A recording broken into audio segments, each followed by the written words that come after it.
Buen día. La Facultad de Filosofía y Letras de la Universidad Nacional de Cuyo les da una cordial bienvenida y los invita a participar en las segundas jornadas en homenaje a Thomas Merton, que se desarrollarán en el día de hoy y mañana viernes. En esta segunda edición de las jornadas se propone abordar a Merton en 4 facetas: poeta traductor, místico, artista fotógrafo e intelectual comprometido con el mundo en que vivió. Dado que la figura y la obra de Merton tiene tantas aristas y ponen de relieve tantos intereses del autor, los estudios mertonianos pueden abordarse desde una multiplicidad de perspectivas.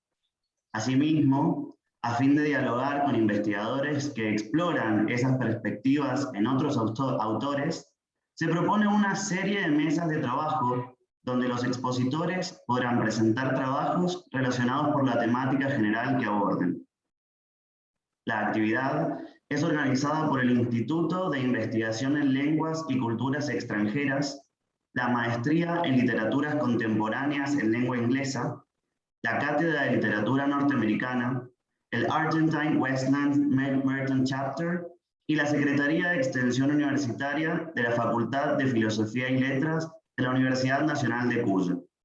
Auspicia las jornadas la International Thomas Merton Society. Queremos agradecer especialmente a las autoridades de la facultad por permitir la realización de este encuentro. También agradecemos a todos los participantes y expositores por su participación.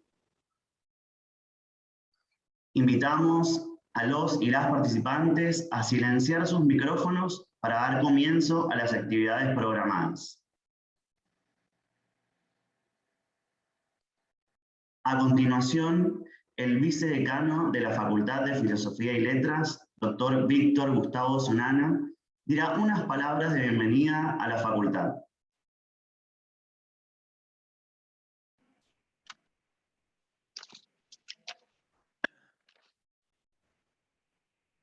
How can a man be still or listen to all things burning? How can he dare to sit with them when all their silence is on fire? He escogido estos versos del poema In Silence del volumen The Strange Island porque representan, de alguna manera, la paradójica trayectoria de Thomas Merton. En su modo lírico de significar y conmovernos, se vinculan con el tema de estas segundas jornadas en homenaje al autor. Hablan de esa inquietud, de ese fuego sonoro y silencioso que consumía al monje, poeta, místico, fotógrafo e intelectual comprometido. Silencio como virtud monástica, silencio como componente que enaltece la solemnidad y el recogimiento litúrgicos, silencio que permite el despojamiento del discurso innecesario, silencio que hace posible la meditación al apartar al espíritu de la ruidosa cotidianeidad y de sus turbulencias emocionales para el encuentro consigo mismo en el templo del yo profundo. Pero también fuego, inquietud de un sujeto curioso e hipersensible a su entorno. Ese otro yo, ese Judas, esa sombra o doble que lo siguen en el claustro, se arrodillan con él, le murmuran en el oído y hasta cuentan con la anuencia de sus superiores según revelan sus memorias. Esos otros yo que no terminan de morir del todo y a quienes probablemente debamos la posibilidad de este encuentro. Con estos breves apuntes liminares, deseo dar inicio a las segundas jornadas y ofrecer, de parte de las autoridades de la Facultad de Filosofía y Letras, la bienvenida a todos los participantes. Agradecemos enormemente el acompañamiento de estudiosos de la Thomas Merton Society, del Thomas Merton Center, la Asociación Thomas Merton de Brasil, el Argentine Merton Chapter, Regis University de Colorado, Valdosta University, Universidad de Salamanca, CONICET, entre otros centros de investigación. Mis felicitaciones a los organizadores del evento, quienes con su tenacidad y entusiasmo en la realización de estas segundas jornadas, en el 2018 fueron las primeras jornadas, dan continuidad a la investigación sobre el autor y a su difusión.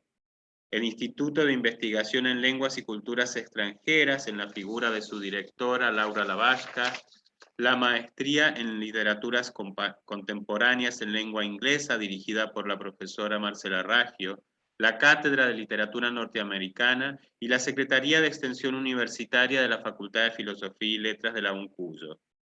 Creo pertinente destacar, además, que con la realización de este evento, por su misma índole y por la participación multilingüe y multicultural, las jornadas contribuyen en el proceso de internacionalización de la educación superior, eje programático de la gestión. Mis deseos de que estos días de reflexión sobre los ejes de las jornadas, Merton, poeta y traductor, Merton y la tradición mística, Merton y la fotografía, Merton y la realidad social, rescaten ese fuego interior, esa inquietud de la obra de Merton que nos sigue apelando en el contexto de los problemas nuevos y viejos que atraviesan este siglo XXI. Muchísimas gracias.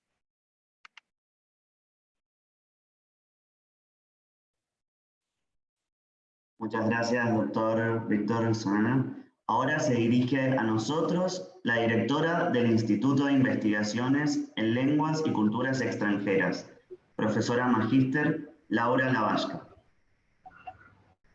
Bueno, buenos días a todos.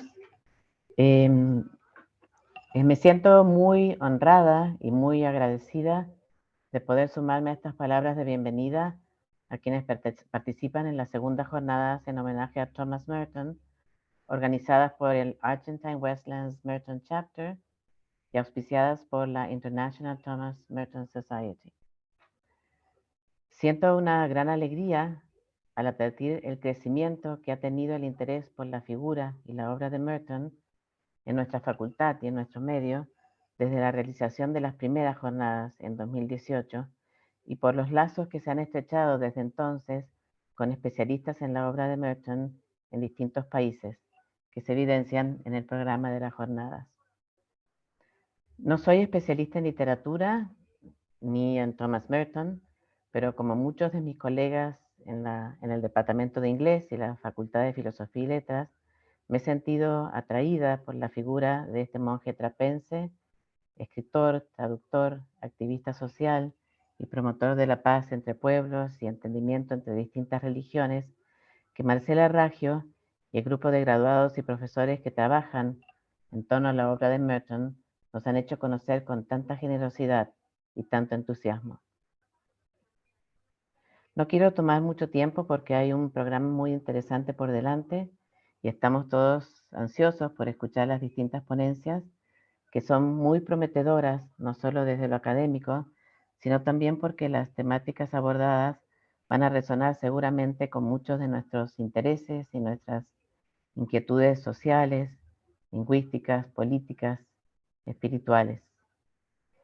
Así que, bueno, sin más, les doy la bienvenida a las jornadas y les deseo 2 días de intercambio muy rico y provechoso que contribuyan a una mejor comprensión de la obra de Merton y de su misión, que consoliden el interés creciente por este autor y que fortalezcan los lazos estrechados a lo largo de este tiempo.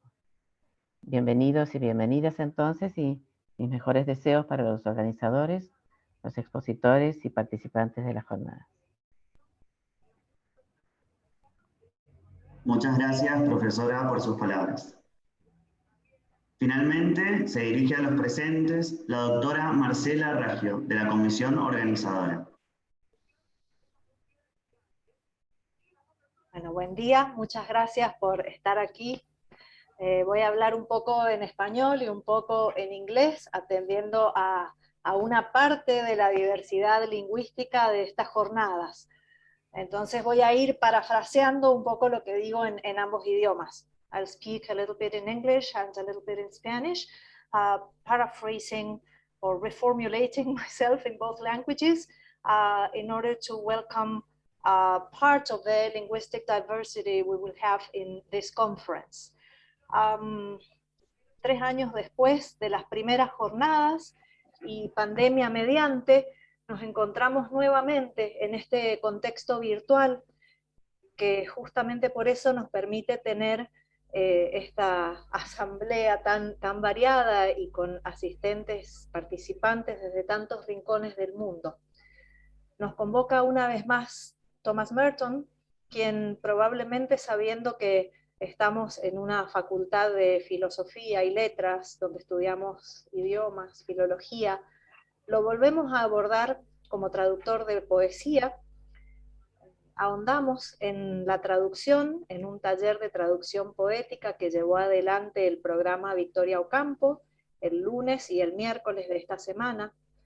Pero ya que este diálogo se ha expandido geográficamente, también abordamos otras facetas de Merton. Merton místico, poeta, fotógrafo, corresponsal, contemplativo e interlocutor en el diálogo ecuménico. So 3 years after our first Argentine conference, this time we meet again during or right after the deepest moment of the pandemic. And this is what paradoxically has enabled us to have guests from so many corners of the world. And because we have expanded geographically, apart from our first approach to Merton, which was considering him as a translator, on this occasion we also see him as a photographer, a mystic, a poet, a letter writer, a contemplative, and a participant in the ecumenical dialogue.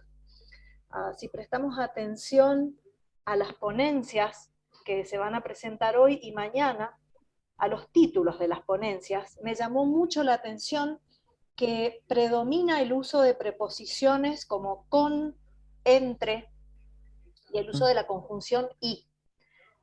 Y esto nos demuestra que en ese legado de Merton se tienden puentes constantemente entre lenguas, religiones, países, con diferentes personas y a través de la comunicación entre diferentes artes, la fotografía y la poesía y la literatura.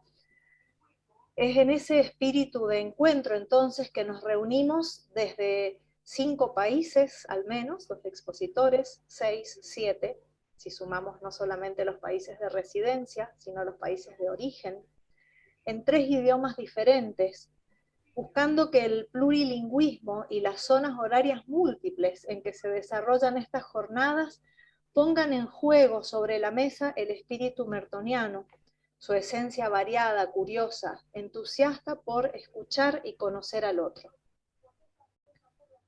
If we pay attention to the titles of the papers that will be shared during this conference, it called my attention that in most of them we find the prepositions with, between, and the conjunction and.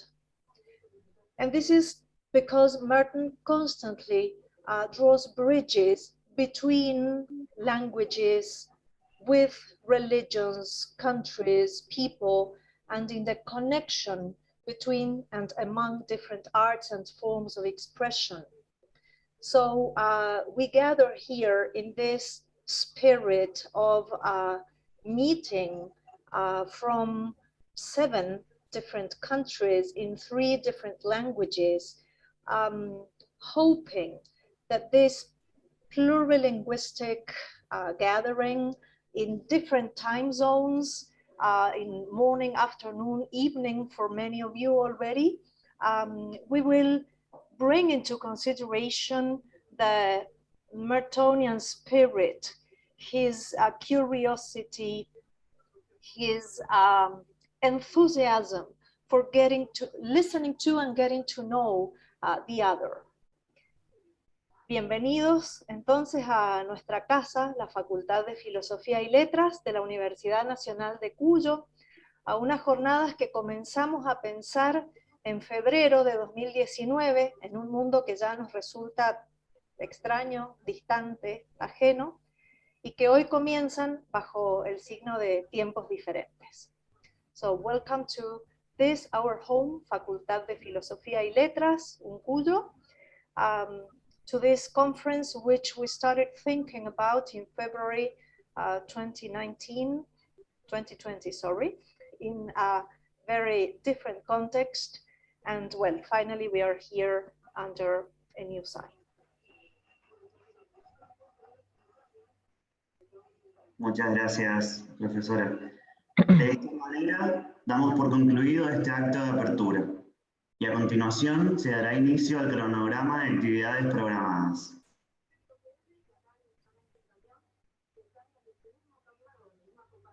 Antes de la primera conferencia voy a compartir brevemente una pantalla con nuestros auspiciantes.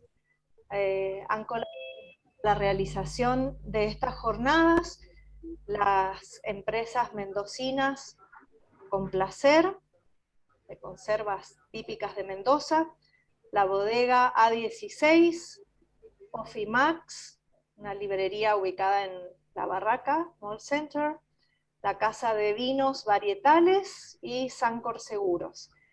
Gracias al aporte de estas empresas, una vez que concluyan las jornadas, comenzaremos el trabajo con cada uno de los participantes, expositores, para poder editar un libro digital que estará disponible en el repositorio, en la biblioteca digital de la Universidad Nacional de Cuyo. These companies have contributed to this conference. They are all located in Mendoza, and after the conference is over, their contribution will enable us to publish in book format the different papers that will be shared starting today. We will start now. Most of the presenters will be doing so in English. There are some presentations in Spanish. For those presentations in Spanish, we are going to offer a brief transcript in English in the chat. So people who speak English only, please pay attention to the chat when there are conferences in Spanish. There's also a conference in Portuguese this afternoon. We will have an interpreter who will translate from Portuguese into Spanish, and then again we will offer transcription into English in the chat. I will present in English now because our first speaker will give his presentation in English. The first conference is presented by Michael Woodward. Michael first read with fascination some Merton at school.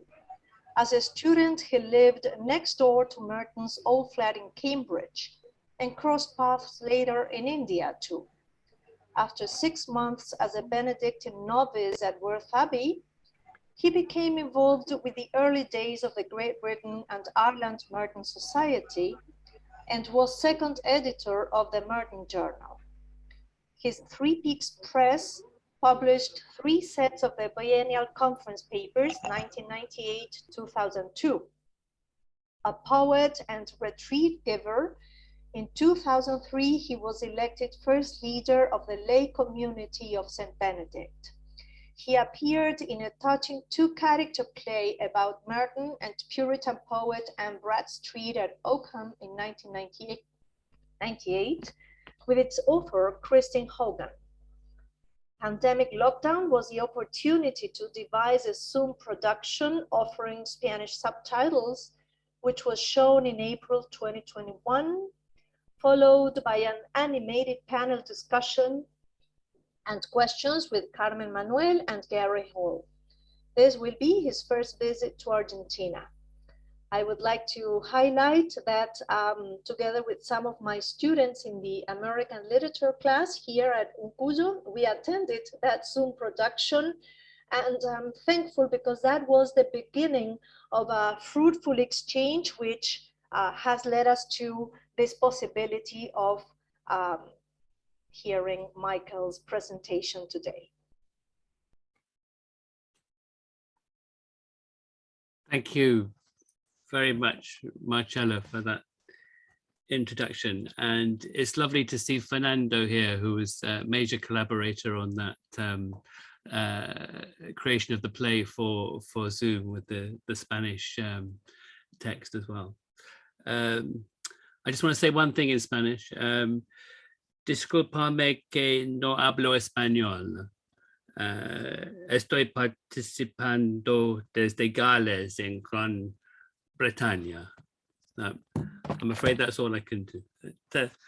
So we're going to talk about two of Merton's poems. And the first one is For My Brother Reported Missing in Action, 1943. So I'll read it for us first, if I may. Sweet brother, if I do not sleep, my eyes are flowers for your tomb.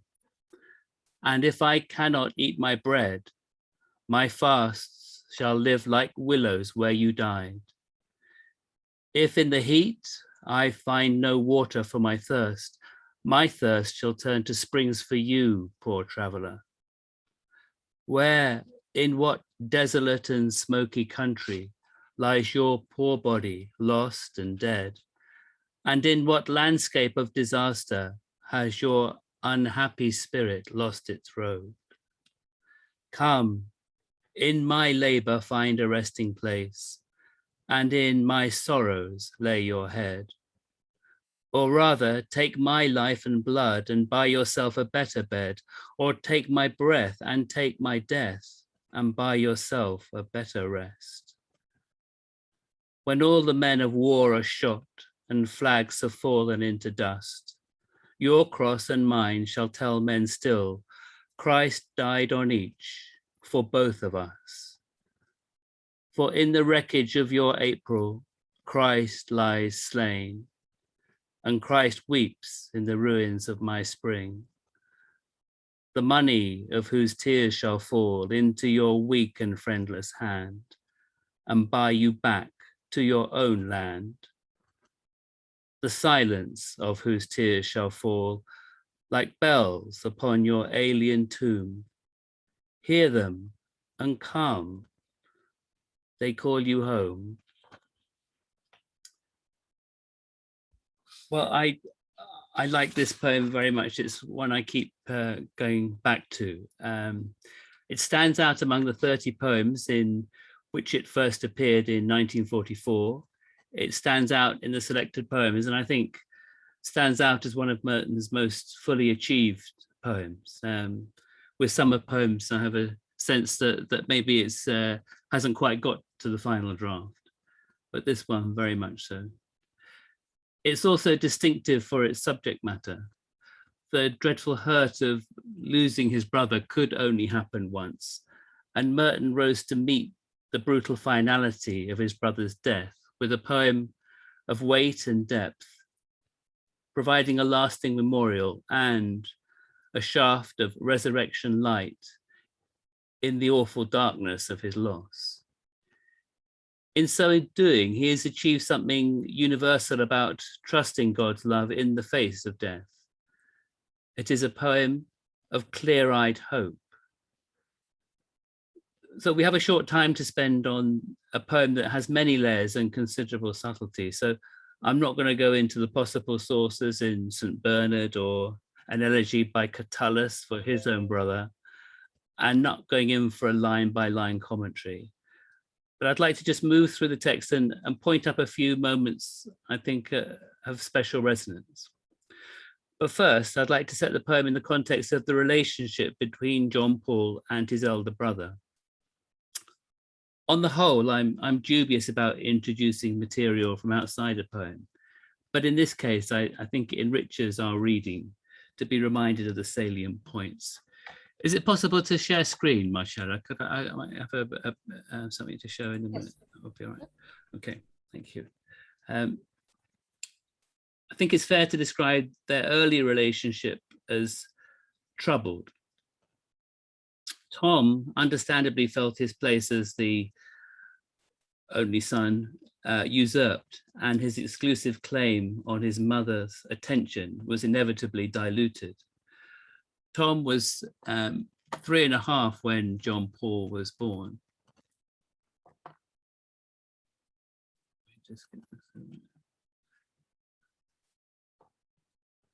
Okay, I'll leave that. I'll come back to it.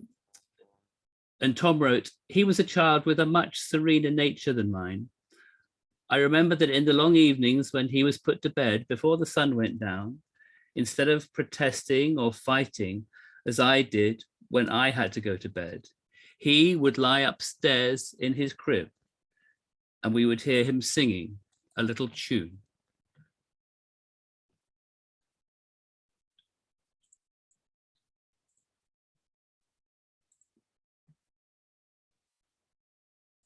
And let me just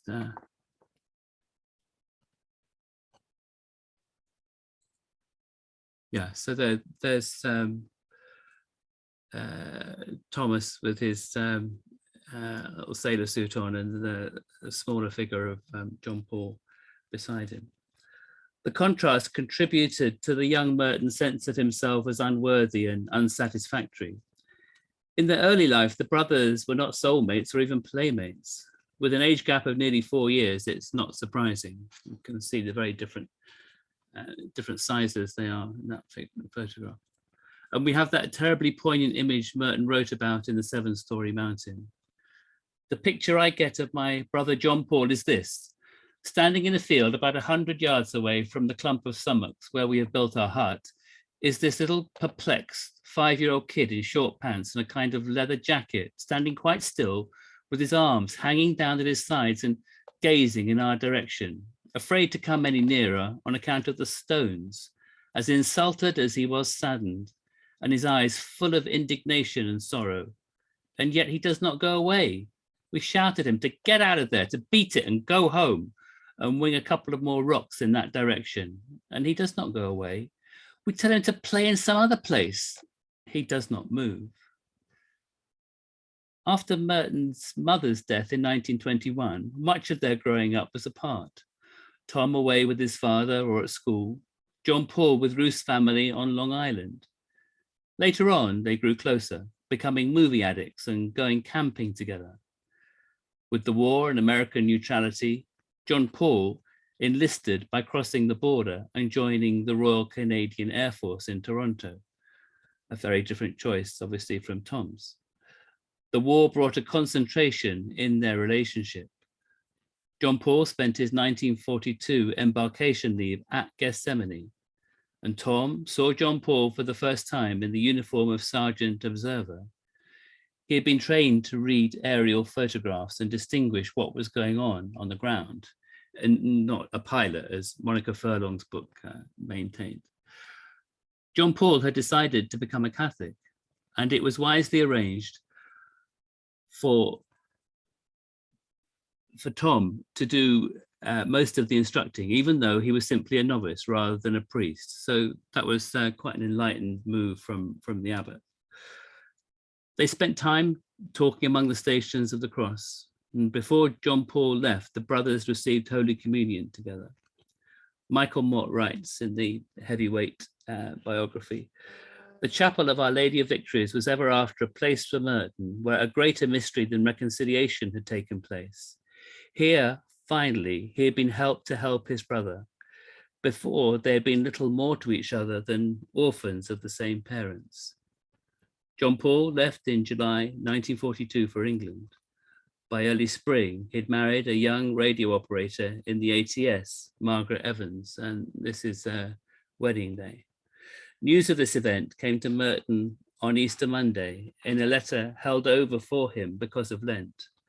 The next day, he was called to the abbot to receive a telegram saying that his brother had been reported missing 10 days earlier.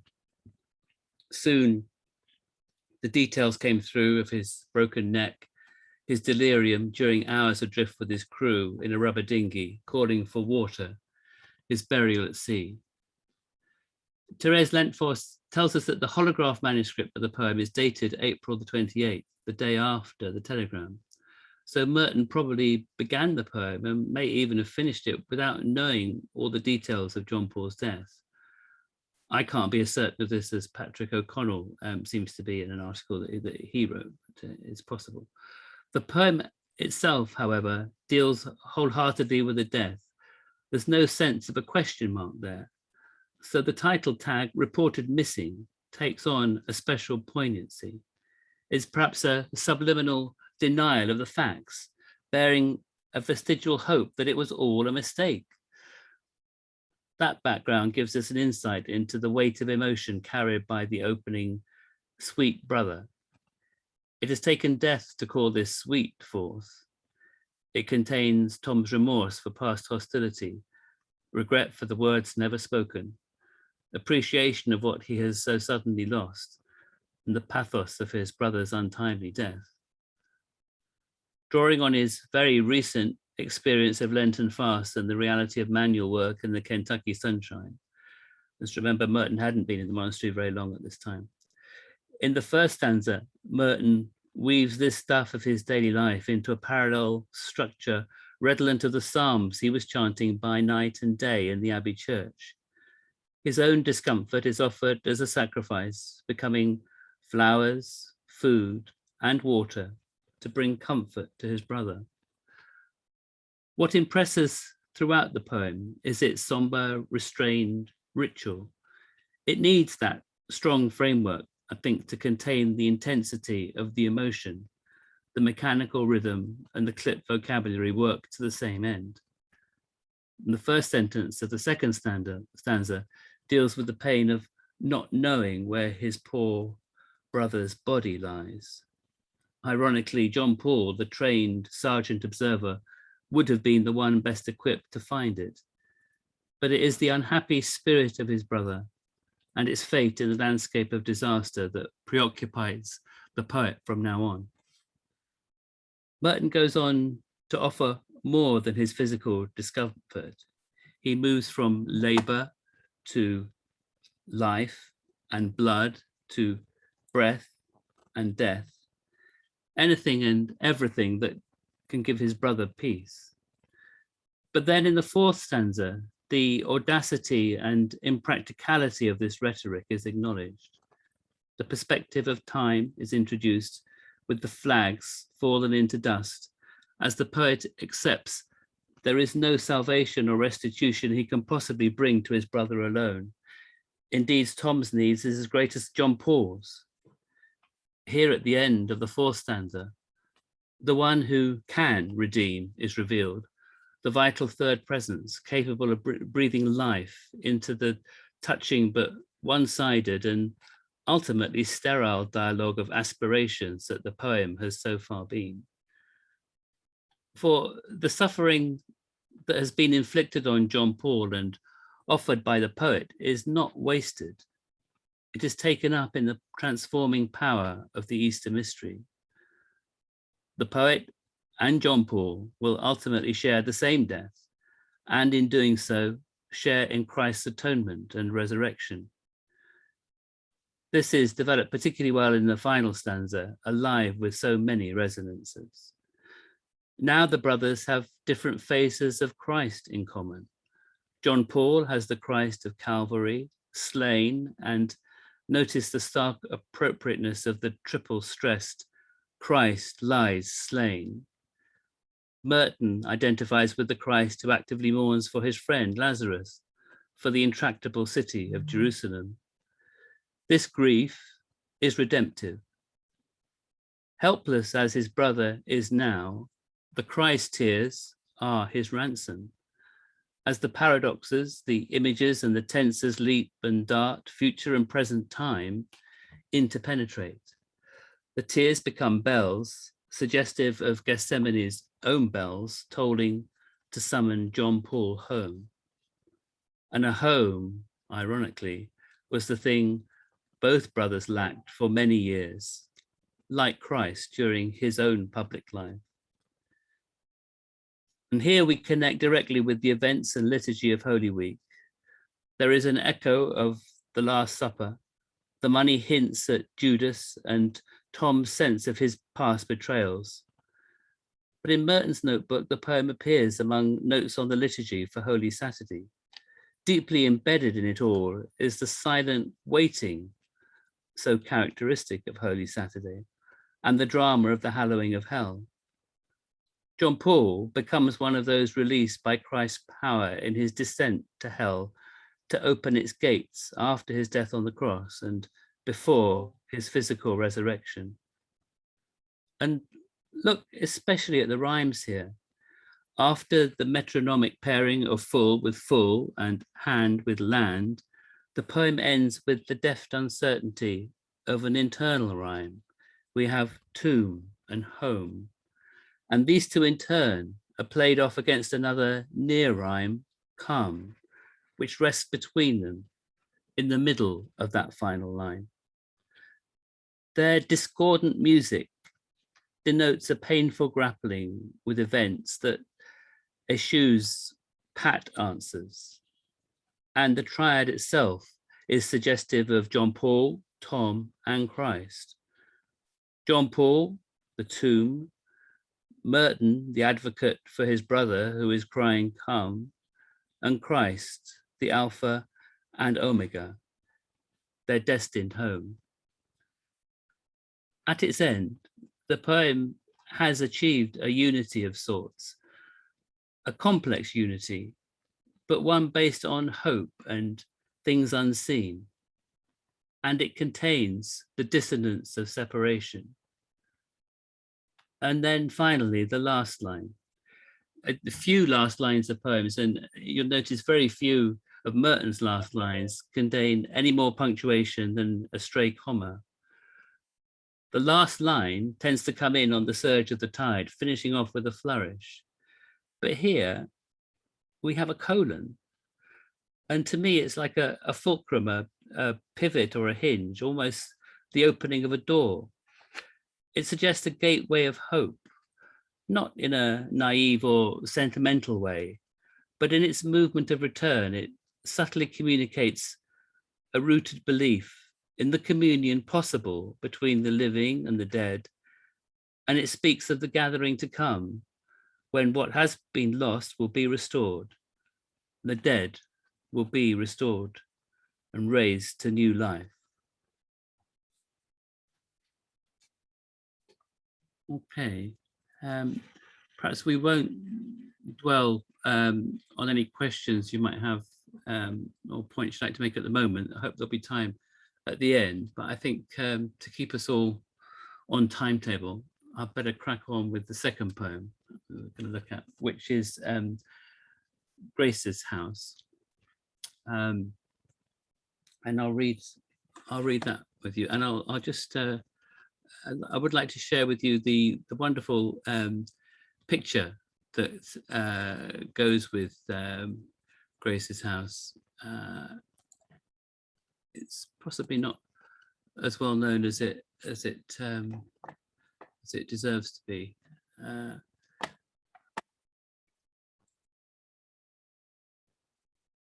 Okay, so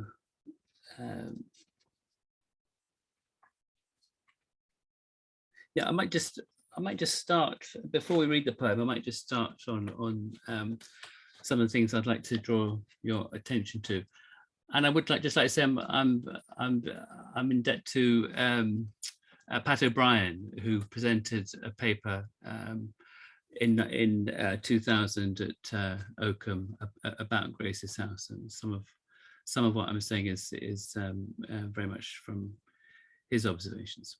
So Merton's nearly 50 when Grace's House is written, and it's part of a collection of poetry entitled Emblems of a Season of Fury, which comes out in 1963, and that includes poems that are angry, experimental, and apocalyptic, along with poems like this one, which, as Pat O'Brien says, dance to fresh, bracing air.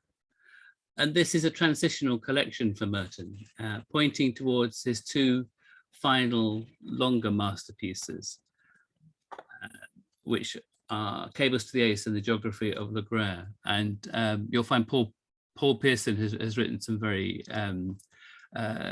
helpful articles about these. You can find those in journals. In those works, he finds a way to bring together all elements of his poetry and life, and produces 2 sustained masterpieces with long kaleidoscopic structures, allowing him to bring into creative tension many different things. But in Emblems of a Season of Fury, we find several poems continuing Merton's exploration of the possibilities of anti-poetry, which started with his original Child Bomb in 1962. And these would include what now seems a very current refugee poem, a picture of Li Ying. Gosh, go and read that in the light of what's in the news. And a chant to be used in processions around a site with furnaces, which Lawrence Ferlinghetti used to great effect in the 1961 Journal for the Protection of All Beings. And he was so taken with it, he made it the lead poem in that publication. So I'd just like to quote this a little bit from Pat, because I think it's so good. Generally, it's accepted that Nicanor Parra is the founder of the anti-poem. But in a 1965 letter to him, Merton says, "I'm happy that you're thinking about maybe translating some poems of mine. You will find that before knowing your work, I had written some anti-poems. And indeed, the influence of the poetry of South America will play like pan music to much of Emblems and reach orchestral level in Merton's A Letter to Pablo Antonio Cuadro concerning giants." And the giants in question are the United States and Russia. And then also you will find his Hagia Sophia, which is just nonchalantly tacked on as the last poem in this volume. So this absolutely central text in Merton's life is in many ways another version of Grace's House at much greater length, but covering some of the same ground. And the happy coincidence of Grace's name and maybe Jung's synchronicity is at work here, echoes the feminine principle of God, which is developed and explored in Hagia Sophia. Okay, well, if the anti-poetry is a powerful way of telling the hard truth about the disgrace of so many events in our history, those counterbalancing poems are efforts to speak the moments when redemption and grace pour like rain on the Kentucky woods. And there are so many influences at work, giving Merton the freedom to write this new poetry. There's obviously the draw of South America, and there's the enigmatic simplicity of Jiangsu, which Merton is exploring at this time, as well as his deep sympathy with the poetry of Louis Zukowski. And indeed, his later article on Zukowski will be called The Paradise Ear.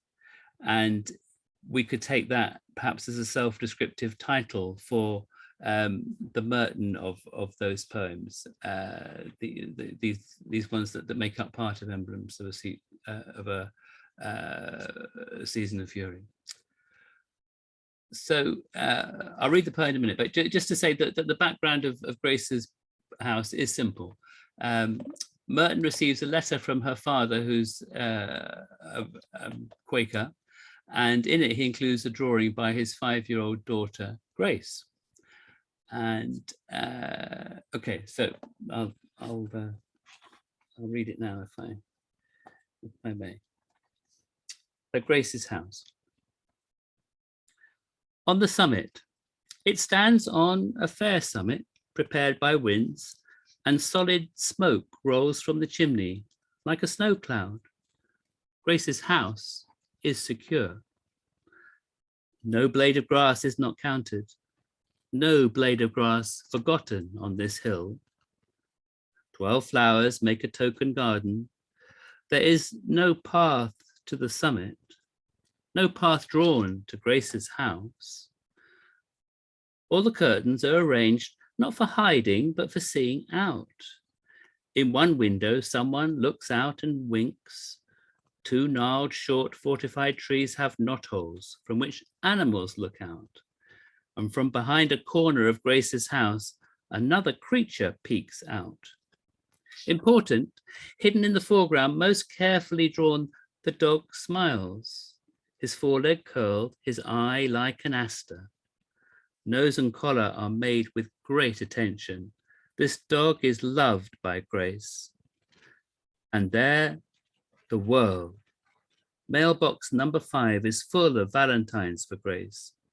There is a name on the box, name of a family not yet ready to be written in language.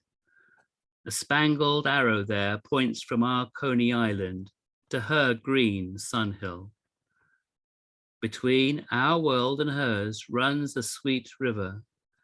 No, it is not the road, it is the uncrossed crystal water between our ignorance and her truth. Oh, paradise, oh, child's world, where all the grass lives and all the animals are aware.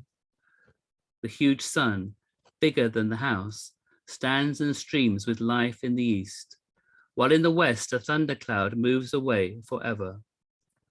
No blade of grass is not blessed on this archetypal hill, this womb of mysteries. I must not omit to mention a rabbit and 2 birds bathing in the stream, which is no road because, alas, there is no road to Grace's house. So the first 4 verses are a kind of quiet description of the drawing, really. Smoke rolls from the chimney, the blades of grass and the flowers are counted. The dog is caught with his foreleg curled. Let's have a look at the...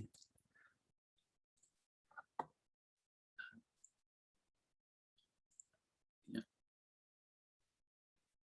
But even in those verses, those are clues to something deeper going on. There's the girl's name in the title. The first phrase, on the summit, inevitably suggests some episodes from the Gospels and some sort of overview of creation. No blade of grass is not counted echoes one of the phrases that Jesus uses, not a hair of your head is not counted. 12 flowers has its own biblical undertones in the use of the sacred number. And then also the final devastating line of the whole poem is already given in 3 lines of verse 2, but in a kind of different way. There's no path to the summit, no path drawn to Grace's house. In verse 2, it's kind of just descriptive, really, but later it becomes prescriptive. It's got a theological edge to it. And verse 5 introduces the world, and there, the world. It is a world seemingly benign. It sends Valentines for Grace. But then again, Valentine cards are only a game, a pretense, in a way, perhaps an exploitation. And indeed, part of the advertising world, which will become one of the fragments that makes the mosaic of Merton's later work, comes up very very prominently in Legre. At the end of verse 5, we find ourselves somewhere radically different. And it's the first clue to the Eden theme of the poem that Merton pursues. There is a name on the box, name of a family not yet ready to be written in language. This is echoing the time before the fall, but before the command to name the earth, to give titles to the animals. Paradise will not be specifically mentioned until verse 8. O paradise, O child's world. But it is now established in the background. And that phrase from verse 8 will echo very much around the last years of Merton's life, where his hermitage becomes in a way his own Grace's house. And there he will enter fully what could be called the Blakean age of innocence before the mystery of life. Not that he was fully immersed in it all the time, but it was something he was very aware of. And the privilege of being there. And his article on Zukowski will say, the speech of the child is paradise speech, for it familiarly addresses all things, not yet knowing them as alien, and anticipating nothing from them but joy. That seems very characteristic. Grace's house does bring in, suggest the alien in the world beyond this archetypal hill.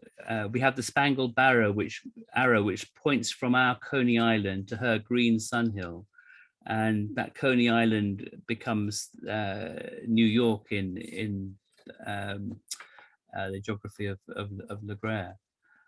And we have a hint of those geographical divisions that will structure Legrès in verse 8, with the huge sun, bigger than the house, stands and streams with life in the east, while in the west a thundercloud moves away forever.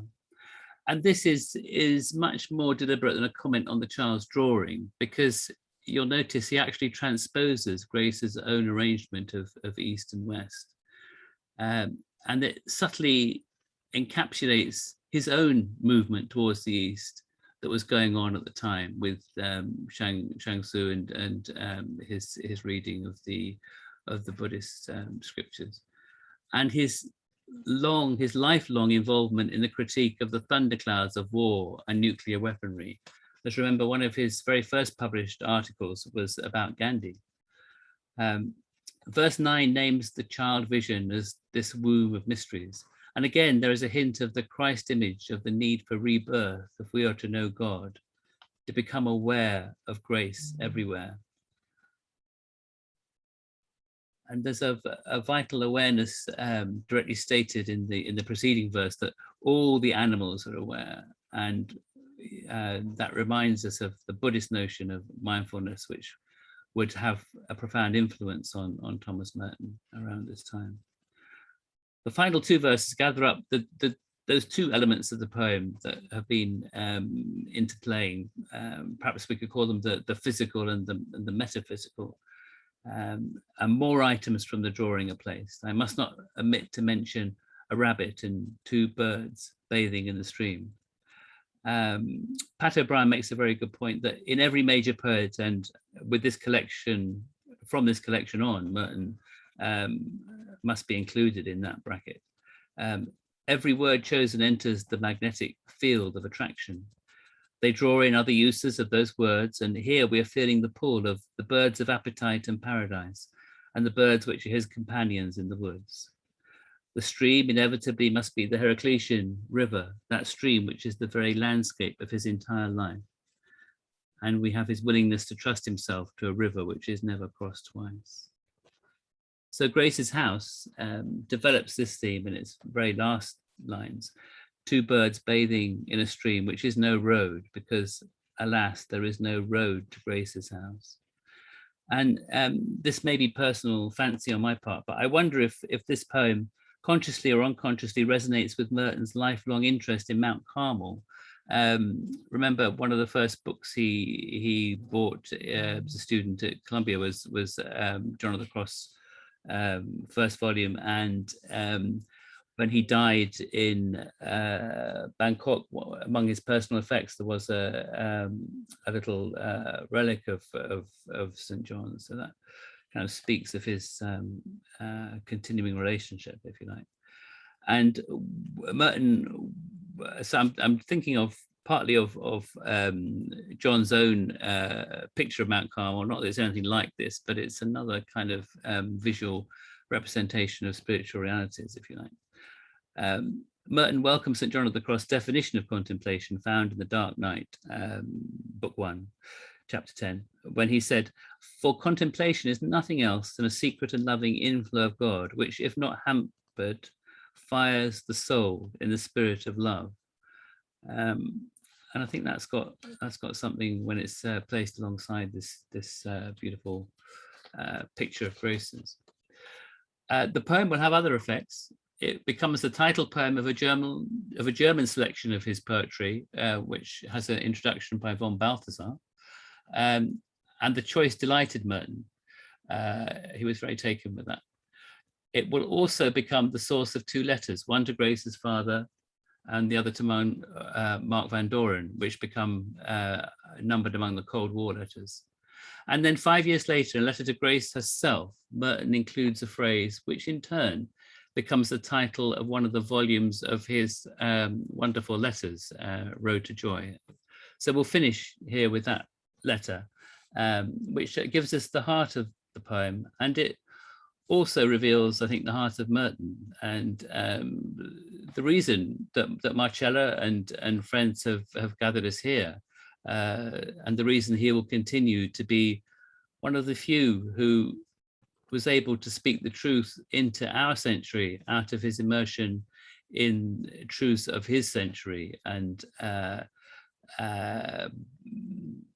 the way that he was able to connect beyond time with the paradise eye and ear of one through much suffering, recovered his childhood before the God who walked in Eden in the cool of the evening.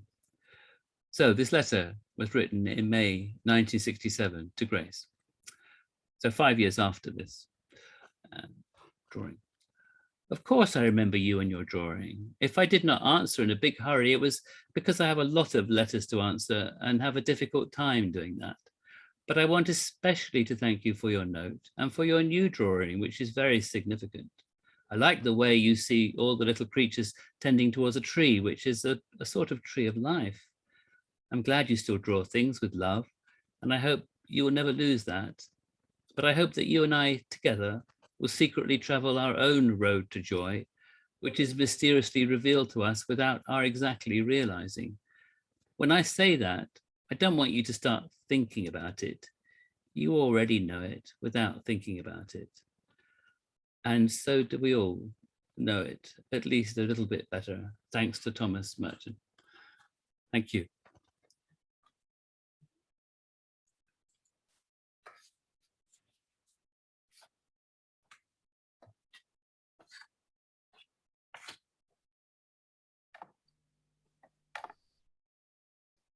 Thanks, Michael. I feel moved by the poems and by, well, the way you have presented them, really. We have some minutes for questions, comments, dialogue. As I said at the beginning, the idea of this gathering is that we can listen to each other and engage in fruitful dialogue. So if anyone wants to ask Michael or share your views on his presentation, just turn on your microphones and you can speak. Could I say something, Marcela? Michael, thank you. Thank you very much, Michael. And thank you for your Spanish as well. Thank you. Thanks a lot. And for the reference to John of the Cross and the reading of the poem. I'm curious about your criterion for choosing these two poems. One seems to be, they seem to be at the two extremes of life, at the beginning of life and at the end of life. Beyond that, what has been your criterion for choosing these two wonderful poems in their different ways? Thank you, Fernando. Well, just what you said, really. They're both wonderful poems, and they are very much about the, if you like, the eternal realities, and they just seem to have a great depth to them that I find very, very, very helpful. Because some Merton's poems, you can feel like he's dashed them off. They're about a particular point, or something's happened. They're a reaction, and obviously these are also reactive poems in that one's coming out of the drawing and one's coming out of the awful news about his brother's death. But they just seem to manage to kind of move in so many different directions that they repay reading again and again. I think you can just keep on reading them, and they don't pale anyway.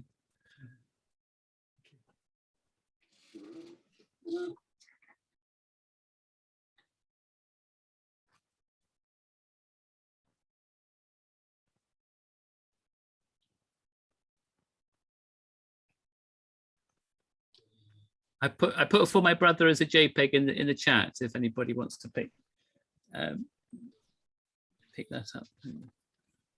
Thank you, Michael. Are there any more comments, questions?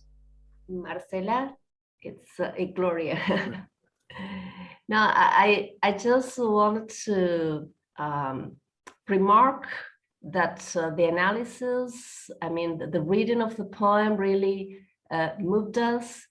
And as a translator, I find it very, very interesting and useful. I mean, the way you went through every single detail, even the punctuation marks.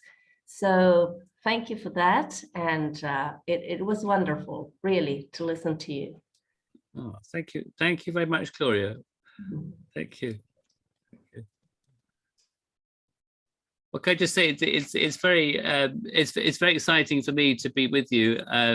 I've been teasing friends and family by saying I'm going to Argentina, and I have had to put in the explanation that it's actually on Zoom. But I do feel like I'm somewhere very different with all your lovely faces there, and the sense of the culture that came through from the introduction to the conference. So yeah. Thank you very much for the invitation. Thank you for joining us, for accepting the invitation, and for, well, bringing your own view on the poems and the beautiful reading. Since you mentioned the presentation, I forgot to mention the credits at the beginning. The video that we showed at the very beginning, I'm sorry that the sound didn't work in the first 2 minutes, okay? That video was recommended by Mark Mead from the Merton Center, and it was produced by Judith Valente, who will be with us tomorrow. It was as a way of showing a little bit of Merton to people who probably have joined us for the first time in this Merton conference. Okay, any more questions or comments?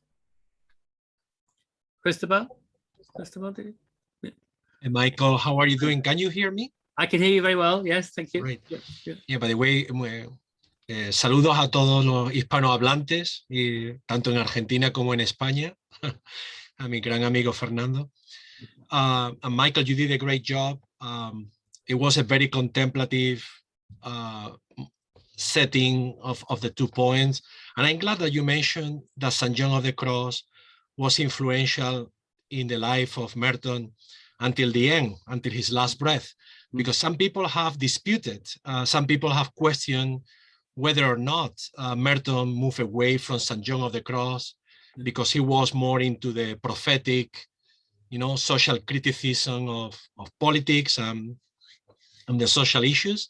So my question to you will be then, how do you think his poems and his life testimony of carrying even his own relic of St. John of the Cross in Thailand can address this kind of questioning that Merton in some way left St. John of the Cross behind?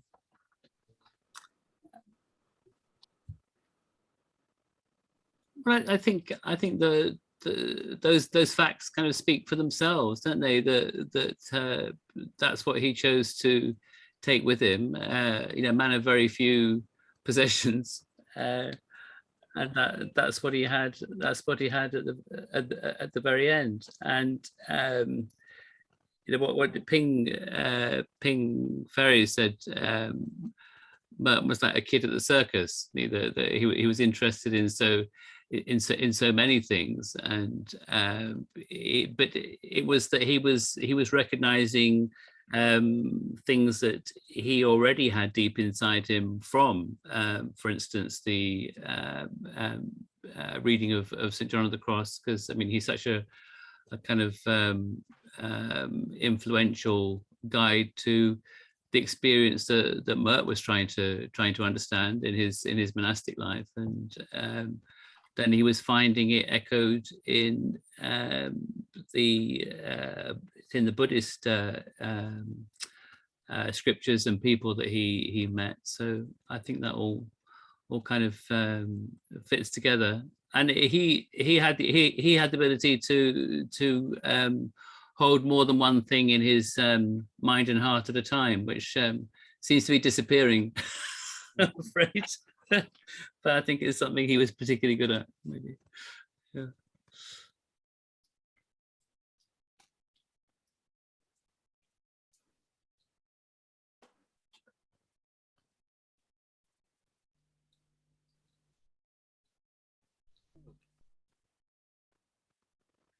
Okay. May I ask a question?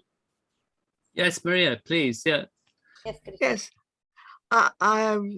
At the beginning, I was reading this poem.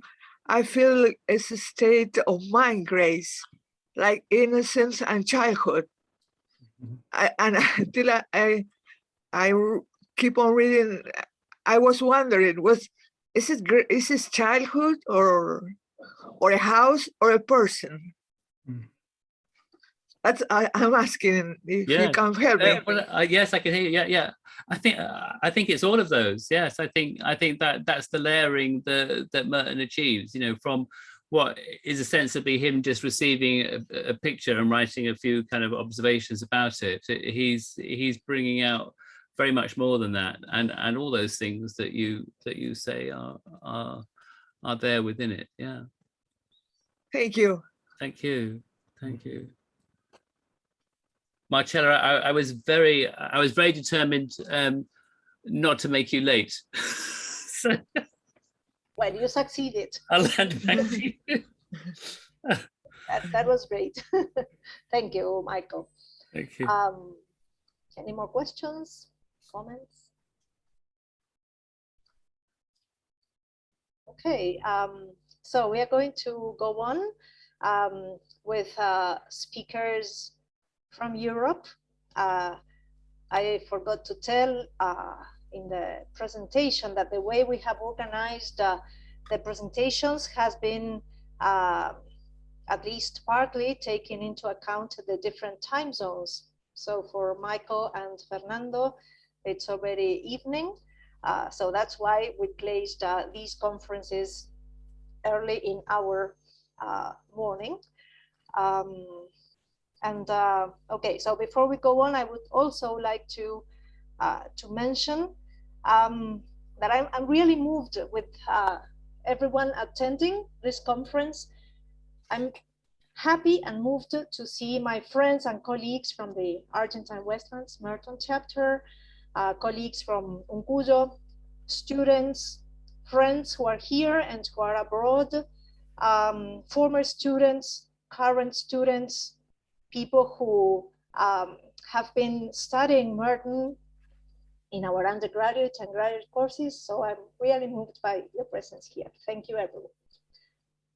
Okay, so now we are going to listen to Fernando Beltrán Llavador, who completed his doctoral thesis on Merton at the University of Valencia in Spain. Since then, he keeps learning and disseminating Merton's message through publications, retreats, conferences, and translations into Spanish of books by and about him. Among his most recent books are La encendida memoria, aproximación a Thomas Merton, El verdadero viaje, and Contemplando el paraíso. Fernando is going to present in English. So if there's anyone who wishes to read the Spanish text of his presentation, just let me know in the chat. I forwarded it yesterday, but if there are people who didn't get it, I can send it again. Just let me know in the chat, please. Fernando, I forgot to ask you if you want me to share the image you sent. I can do that, just let me know. Yeah, at the end, Okay. Thank you. Well then, let me then begin by expressing my gratitude to UNCuyo University and to you, Professor Marcela Raggio. Thank you very much for your kind invitation to participate in this homage to Merton and for the labor of love behind it. It's great to see you if through the looking glass, through the digital looking glass. I feel really honored and most pleased to partake in this encounter friendly presences in the American lands and across the Atlantic. So let me just begin, right? Because it will take about 45 minutes, so I don't want to spend much time in presentations. Cavern, womb, cell, desert, wilderness, abyss, darkness, emptiness, poverty, indigence, nothing. This constellation of images in Thomas Merton's essay, Notes for a Philosophy of Solitude, suggests conditions of absence, negation, and dispossession that paradoxically sustain his vision for a profoundly hopeful and constructive agenda of social transformation. Gerard Manley Hopkins, one of the most influential poets of his youth, also portrayed the nature of our mind as containing mountains and frightful cliffs of fall. But in another poem, he asserted that we are wound with mercy round and round as if with air. In the words of Christine Beauchamp, indeed, mercy was a thread woven into the very fabric of Merton's life and theological vision. And Christopher Pramuk, Merton's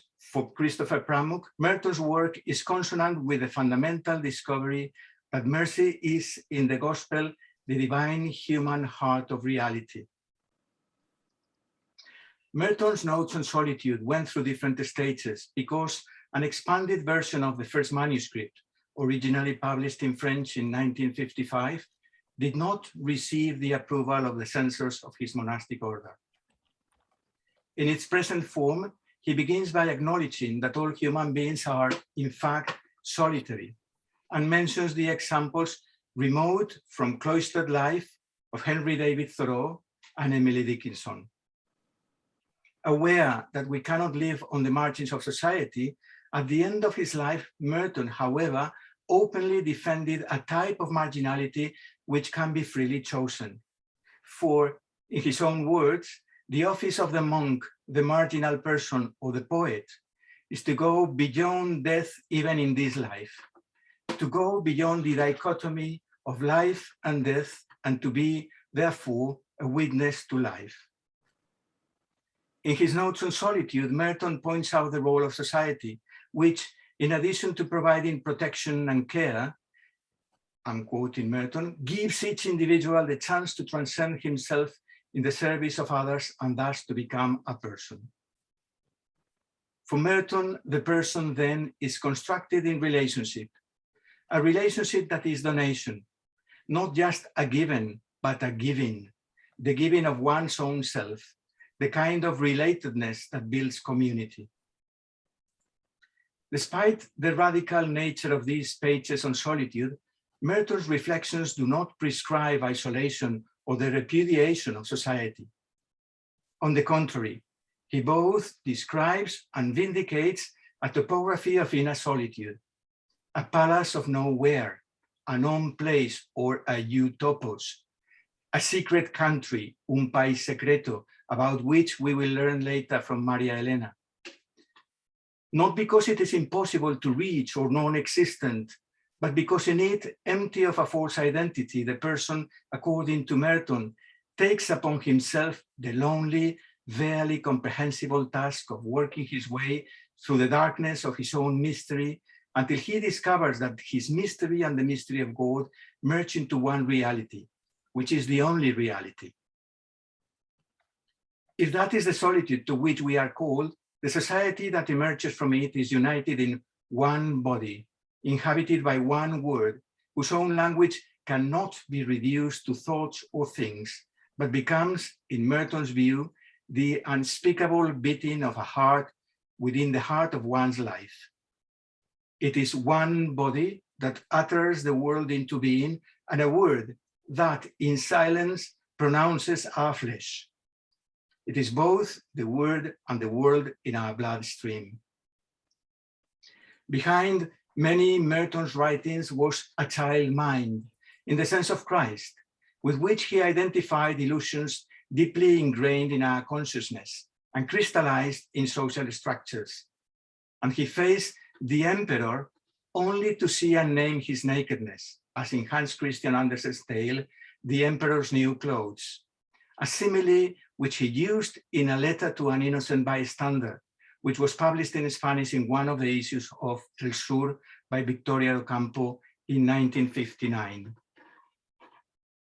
Amilya Chakrabarty, editor of the Asian Journal of Thomas Merton, describes a moment that reflects this way of looking unseen beyond the shadow and the disguise at the end of his stay on Earth, as follows.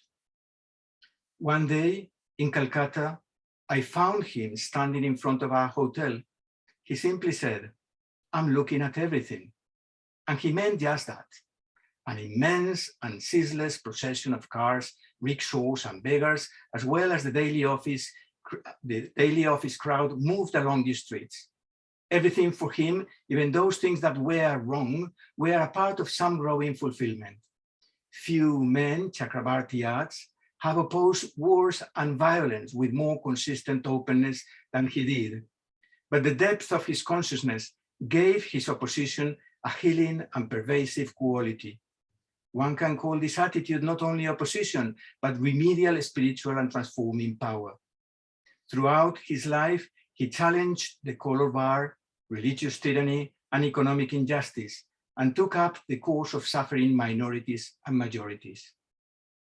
With this attitude, at once solitary and solidary, Merton assumed the twofold yet indivisible task of praying and acting in the world in order to conceive, in other words, both to imagine and to gestate, what Brazilian educator Paulo Freire called the inédito viável, that which is untested yet feasible, for old answers are not sufficient. And he did so as an expression of his many-sided personality, trying to discern the real and the false in his own self, unveiling the fictions at the root of all sorts of violence, whether symbolic or real, and pointing to questionable conventional behavior, that which the sociologist Pierre Bourdieu defined as habitus, adopting the original concept of St. Thomas Aquinas. He also did so by denouncing conformism or complacency in the realm of the religious, rejecting abstractions when they are employed to whitewash inhuman actions in concrete situations and conflicts, claiming forgiveness and mercy as imperatives of justice, assuming contradictions and seeking the profound meaning far beyond the common sense of existential paradoxes, many of which he illustrated with wisdom and irony, with humor, in the way of Chuang Tzu. Thus, for Merton, although necessary, solitude is not separation. In his childhood, Merton had already known in solitude and in society different modalities of alienation. The school of charity and the elective silence of his monastic profession made it possible for him to discover that another inner experience and other forms of genuine coexistence are possible. As a result of this education, his prolific and multifaceted work, according to Pope Francis, challenged the certitudes of his time and opened new horizons for souls and for the Church. After becoming a citizen of the USA, Merton denounced with prophetic authority racial discrimination, the giant's military intervention in Vietnam, and the deadly use of nuclear force. Through his words and from his hermitage, he broke down barriers, built bridges, and brought contemplatives, artists, and activists together to explore with passion and with compassion the spiritual roots of protest and the ultimate reasons for hope. I will try to illustrate his efforts to ground, promote, and support a patient architecture of peace from the abyss of solitude towards a social maturing of love, with two examples from the interreligious dialogue of which he was a pioneer between Zen Buddhism and the Christian faith. Let me provide first some previous background. Merton saw that the divine spark described by Meister Eckhart as the highest reason or the enlightened understanding resides in solicitous latency in everyone without exception. And not only that, but it is that invisible light what makes us unique and unifies us within and with each other. Hence his profound intuition that the call to be monos or monacos, one with God, with one's fellow human beings, and with oneself, is universal, even if cloistered spaces may be necessary where, with a particularly intense commitment, this seed of light can be cultivated so that its fire can be rekindled in everyone. At the same time, it must be said that Merton had already realized that although this longing is not confined to any particular culture, because it is constitutive of the human condition, society is plagued with forms of mass destruction, expressions of what Pascal called divertissement, diversion. This systematic distraction can deviate our attention from the true light by amusing ourselves to death, as Neil Postman graphically put it in his book of the same title. In his youth, Merton recognized the articulation of his own personal dilemmas and the contradictions of his time in Aldous Huxley's book Ends and Means. For Merton, if Jesus Christ is still scandalous today, it is precisely because of his integrity and the utter coherence between what he does, what he says, and what he is. As way, truth, and life, he showed no duplicity between his life-giving actions and his merciful vision. Drawing from the sources of his tradition and building bridges to the East, which others after him keep crossing in both directions, Merton taught to overcome false dichotomies between body and cosmos, love and wisdom, caritas and karuna, gnosis and agape, enlightenment and prophecy. St. John of the Cross provides us with yet another example of seamless integration of means and ends when, in defiance of any kind of instrumental or interested calculation, he counsels us the following: where there is no love, put love, and you will draw out love. Something at the same time seemingly impossible yet inevitable. At the very heart of the Christian understanding of self and other as person, made subject rather than object by love, lies a view of reality as relationship, a communion of subjects rather than a collection of objects. It is in this relational nature of the person where Merton found a common ground with representatives of other religious traditions in their sincere striving towards peace. In this regard, I will briefly introduce the first of the two examples that I mentioned, which refers to Merton's discovery in the void of Huineng, the sixth patriarch of the Chan or Zen of China, of a surprising Trinitarian structure that, even if Merton admitted that is not theological and not even explicitly or manifestly religious, it meant for him an inevitable fulfillment in love. In his notes for a solitude of solitude, for a philosophy of solitude, Merton had already affirmed the vocation of solitude is not a vocation to the warm narcissistic dream of a private religion. It is a vocation to become fully awake.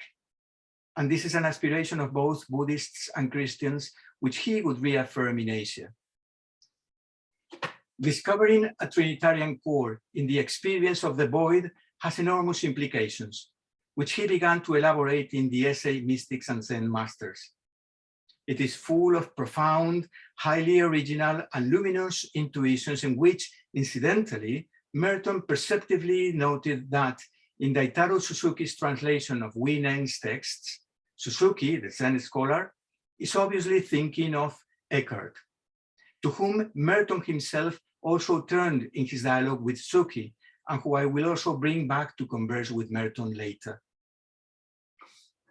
In this essay, Merton underlined that in their encounter in New York in 1964, Dr. Suzuki openly admitted to him, the most important thing of all is love. Merton records in his diary, the thing he insisted on most in Christianity and Buddhism was love more than enlightenment. Merton's constant concern for mercy, purity of heart, and the attainment of peace in light of the Beatitudes, which he considers aspects of love, underpins the vast scope and the poignancy of his message. Referring to the Beatitudes, both the root and the fruit, the premise and the promise of love, in a recent lecture on the conditions of the solitary bird by St. John of the Cross, Professor Asunción Escribano of the Pontifical University of Salamanca made the following remarks. Their mere utterance entails their realization. The Beatitudes, as spoken by Christ, are made concrete and realized when they are uttered by the one from whom they emanate. They come true when they are spoken, and they do not only embrace the future, but they thread together all times. To that air does the solitary bird point its beak. The novelty of the words of Jesus, as opposed to those of others, regardless of their power and moral authority, is that this realization includes all forms of language, so that it even affects the imperatives, which in the New Testament do not oblige anyone, but offer in freedom what they contain. Get up, take up your stretcher and go off home. Follow me. Or Lazarus, come out. Jesus' whole discourse is thus featured, for he does not say things, but makes them happen. Thus, when Jesus addresses his disciples and conveys to them the message, you are the salt of the earth, he is not describing them, but transforming them in utter freedom. To us is delegated by derivation that quality of making real what is named when we make the word of God flesh in our life.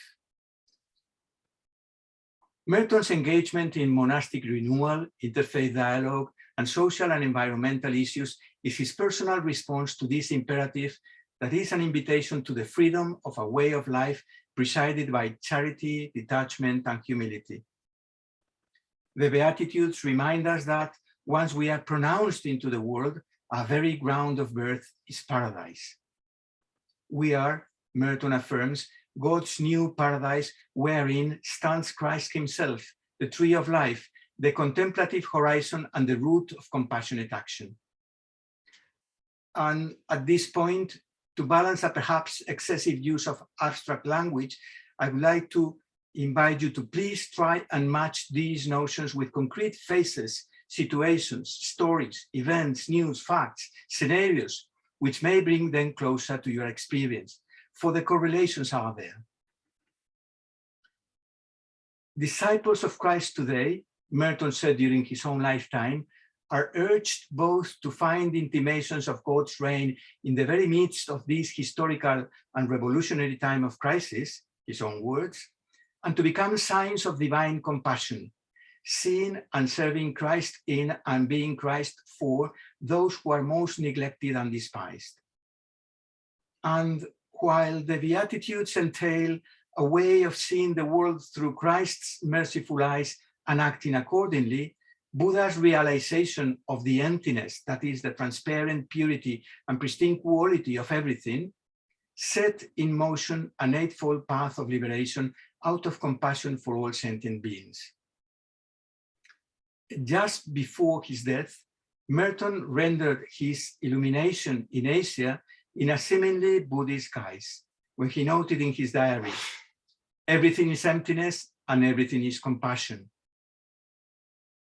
On the other hand, his epiphany is to be situated within his recognition that the essence of the monastic life was concerned with this business of inner transformation, another way of expressing the words of Cassian, which he had introduced to his novices, on the need for every monastic observance to serve the need of purity of heart.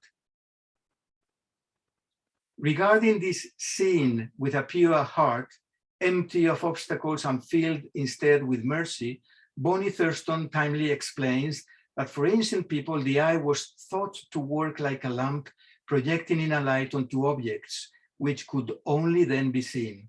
The eye, therefore, both reflects and is a reflection of the heart. If the heart is clean and empty like a cloudless sky, the eye is single, that is simple and sincere, casting with equanimity the light of heaven, which suffuses the soul on earth. In scripture, she adds, God dwells in light and gives light. Thus, when Canadian sister Elaine McInnes, a Catholic member of the religious order of Our Lady's Missionaries and a Zen teacher, asked her own Buddhist teacher what he thought prayer should be for Christians, he responded without any hesitation. It should be the same as for a Buddhist. Prayer is light sitting in light. The New Testament revolves around the interplay of seeing and acting from the heart. And this is why when we see properly, we see the needs of those around us and respond to them, said Bonnie Thurston. In other words, the radiance of light dwelling in light appears as mercy within mercy within mercy. As for emptiness, realized as the spring of compassion, Merton's deep intuition of its Trinitarian structure has been approached from the views of committed representatives of the Buddhist and Christian traditions. From an interreligious perspective, creating has been regarded as the emptying or kenosis of the Father, sanctification as the emptying of the Holy Spirit, and redemption as that of the Son. We can also partake in this kenosis by emptying ourselves with a threefold projection: for our own inner transformation, to effect structural changes in society, and to commune with the Sophianic foundation of the cosmos. In spite of its somewhat opaque formulation, this is existentially incarnated every time Jesus abandoned is found and cared for in everyone who suffers around us, the least of our brothers and sisters, as strangers, in hunger and thirst, in poverty, in illness, and in prison. In this light, a resonance has been found between the purity of heart emphasized by Merton, of which grows merciful action, living and loving for the sake of others, and bodhicitta, the very heart of enlightenment. Jesus forsaken embodies the redemptive kenosis of God, where the unity of heaven and earth meet. While the above, Donald Mitchell holds, defines the vocation of the church as the suffering servant, for Masao Abe, the emptying of the self frees the person to live fully and compassionately for the sake of the suffering world. In this regard, emptiness is to be understood as a verb rather than as a noun, as a process and not as a state, and much less a substance, that is, a dynamic and creative function. That resonates with the understanding that we are part of a Trinitarian dance, known in theological terms as perichoresis, and may provide a wider context to further appreciate and to gratefully accept Merton's invitation to join what he called the general dance. In the third part of Notes for a Philosophy of Solitude on spiritual poverty, Merton defines this deep self as Christ himself and affirms, unless one becomes empty and alone, he cannot give himself in love. Professor Gresake from Freiburg University holds that from a Christian perspective, the I can only be true to his or herself by breaking its boundaries in an attempt to reach out towards you and him or her, thus becoming a we. This can happen if the basic assumption is not that I think, therefore I am, but that I believe in love. This vision does not only imply a thorough revision of the epistemological tenets of modernity regarding the understanding of the individual as a thinking being, but it also provides hermeneutical keys for a new vision of cultures, religions, and societies. In fact, the commandment to love involves a greater openness to and gratitude for the unique and specific value of the other. Difference and unity then are no longer mutually exclusive, but are coexistent and dynamic principles. However, this is not something to be found in a divine essence outside the order of creation, but at the heart of all reality. Similarly, Raymond Panikkar saw in the Trinity a primordial human experience. What is more, he considered reality itself to be intrinsically Trinitarian. He even coined the word cosmotheandric to define its mystery, which pervades our whole being and embraces the cosmos, God, and the person.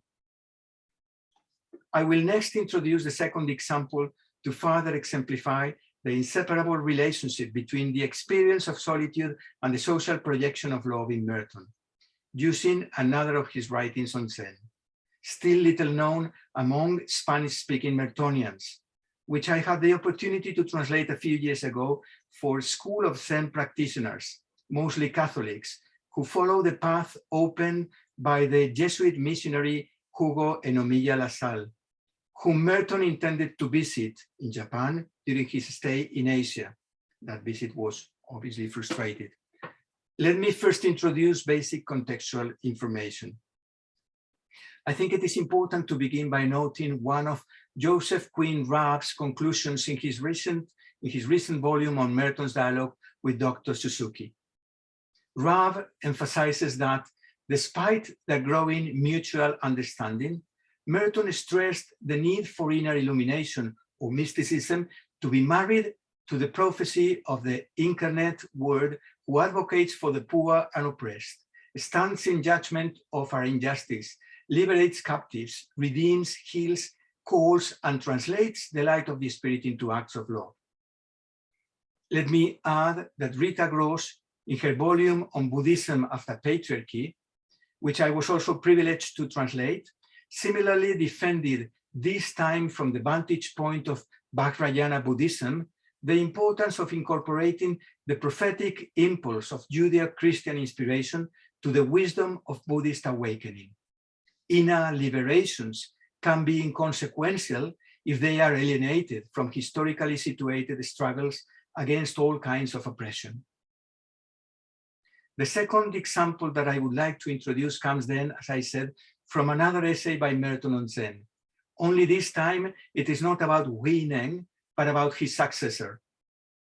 Although I will use lengthy excerpts from the text, I will at the same time dispense with comments and nuances that Merton includes in his writing in order to highlight only a few aspects which I consider particularly relevant to the theme of solitude and society. Brother Patrick Hart, who served as Merton's secretary, explained in a preliminary background note that when preparing the first volume of the Merton Annual, 20 years after Merton's death, this unpublished manuscript by Thomas Merton was then unearthed. It was the introduction to the translations of Zhenhui by Richard Chi, which had been mentioned in the first volume of Merton's correspondence. Zhenhui was a figure of decisive importance, not inferior to that of Hui Neng, his predecessor, but much less known in the development of Chinese Zen Buddhism. After receiving Merton's introduction to his translations of Zhenhui's writings, Dr. Chi replied to Merton, "Your introduction is really a masterpiece. This is the first time I have seen anything written by a non-Chinese with such a deep understanding of Chan." The last letter of their exchange was written by Merton only a couple of weeks before his death in Bangkok. Merton begins by noting that for Zhenhui, dhyana, meditation, or prajna, contemplative insight or wisdom, were not limited to moments of silence and quiet sitting in the forest or meditation hall, but rather his teaching itself was dhyana and prajna in one. He adds that the uniqueness of a purely Asian approach was based on the insights that emanate from the void and from Wu Wei, or non-action. And he continues, what really marks him out as extraordinary is that his action was at the same time his Chan. His contemplation, though the word simply does not apply here, Merton says, the impact of his action, preaching and teaching did not derive from strength and application of willpower, still less of will to power. In short, Merton later writes, Zhenhui's teaching is not that the mind must be emptied, read it, purified, cleansed, but that it is empty in the first place, and what fills it is the ground of volition or craving that Buddhism calls avidya, the ignorance that wills itself as a willing self. To will the mind to be empty is to fill it with a ground of will content, and therefore to will it not to be not empty. What then? What indeed then? Because this question, this assertion threatens the very foundations of any sort of a spiritual project, aspiration, or ambition. This question was a preoccupation of Merton's, and its consequences, at once religious and social, were evident in the notes he made in his diary on November the 5th, 1968 in Asia, where he anticipates that Buddhist dialectic, which he was studying at the moment, and alienation might be a good theme for his Bangkok conference. Bringing together Buddhism and Marxism, while Merton stands for an attitude of some freedom from predetermination by economic and sociological factors, he also sees the need of a critical awareness to experience the I dynamically in a chain of economic or other causations and coordinated interrelationships. Otherwise, he writes, the notion of I implies the notion of mine. I am my property. I am constituted by what separates me from not I, that is, by what is mine and not anybody else's. But that is simply selfish, not solidary, solipsistic, not solitary. In practice, this is equivalent to what Macpherson, a Canadian professor of political economy, defined as possessive individualism, to describe the fact that the individual in the West has come to be regarded as the proprietor of his own person and capacities, for which he owes nothing to society. Now, this is crucial to understand the present state of things at a planetary scale. In his essay on Shen Hui, Merton observes that while he took as his framework the familiar Buddhist teaching about sila, morality, dhyana, meditation, and prajna, wisdom, insight, contemplation, he did his most to avoid identifying them with achievements, exterior goals, possessions, or objects of the ego, fruits or outcomes associated to, his words, the ingrained defect of voluntaristic quietism. Thousands of monks engaged in this kind of static, inert, dead, self-defeating routine of concentration, Merton noted, could provide stabilizing religious base and serve the purposes of a conservative and authoritarian social establishment.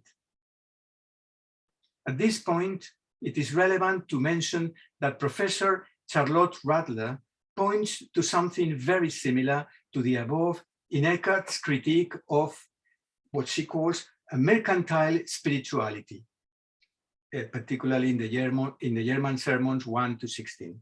For instance, in Sermon 1, Eckhart preaches, "See, that is how your temple is cleared of merchants. The man who neither considers himself nor anything else but God alone and God's glory, he is truly free from all taint of commerce in his deeds and seeks naught of his own, just as God is entirely free in all his works and seeks not his own." And in Sermon 5, what is my life? That which is moved from within by itself. What I move from without is not alive. So if we live with him, we must also cooperate with him from within. But you should not bind yourself to any mode, for God is not in any mode, neither this nor that. In a similar vein, returning to the essay on Shen Hui, Merton added, as Shen Hui put it, when a hovering bird stays motionless at a point in the sky, it will inevitably fall to the ground. Similarly, when one practices the non-abiding mind and yet still abides in something, he will not be emancipated. This brings us to the real point, Merton says. If dhyana, prajna, sila are all one, and if they are nothing but life itself, then the thing to do is not to stop life, like the bird stopping itself in mid-flight. Instead of being like a bird with an absurd project to stop dead in mid-air and thus attain prajna, one should go on flying with the awareness that prajna, dhyana, and sila are not something other than the flight itself. Life itself is all of these. Life lived without attachment is itself meditation and enlightenment. One does not meditate in order to live, or live in order to meditate. One lives meditating and meditates living, and the two are not separate. Both the tone and the content of these words show a clear affinity with the following words by Meister Eckhart again. If a man asked life for 1,000 years, why do you live? If it could answer, it would only say, I live because I live. That is because life lives from its own ground. Therefore, it lives without why, because it lives for itself. In the entry on non-dualism that William Shannon wrote for the Thomas Merton Encyclopedia, he captured much of the above with great insight and summed it up in simple terms as follows. Merton realized that it is not a question of talking yourself out of duality or reasoning your way into unity. Rather, you must take the time to open yourself to experience, the experience of oneness with God, and in God, oneness with all that is. Merton was concerned above all with that fatal division in Western thinking, his words again, which he diagnosed as the ground of our obsession with will, achievement, production, self-affirmation, and power. In this consonance of voices that cuts across time and space and whose reverberation reaches us in the present, we may today hear Winen preaching about the incense of wisdom and Saint Bernard about the scent of compassion, and perceiving both a familiar resemblance. In the Platform Sutra, Winen addresses his audience as follows. The prajna incense means that our mind is free from all impediments, that we constantly introspect our essence of mind with wisdom, that we refrain from doing evil deeds, that we do good acts, yet we do not let our mind become attached to the fruits of such actions, and that we are sympathetic to the destitute and the poor. For his part, Saint Bernard preaches, happy the soul, whosoever thou art, that art such, so saturated with the dew of mercy, so abounding in the bowels of piety, so making thyself all things to all, in order to be ready always and everywhere to run to the help and relief of others, thou art the happy possessor of this most precious ointment. Thy hands have distilled this liquor containing all manner of sweetness.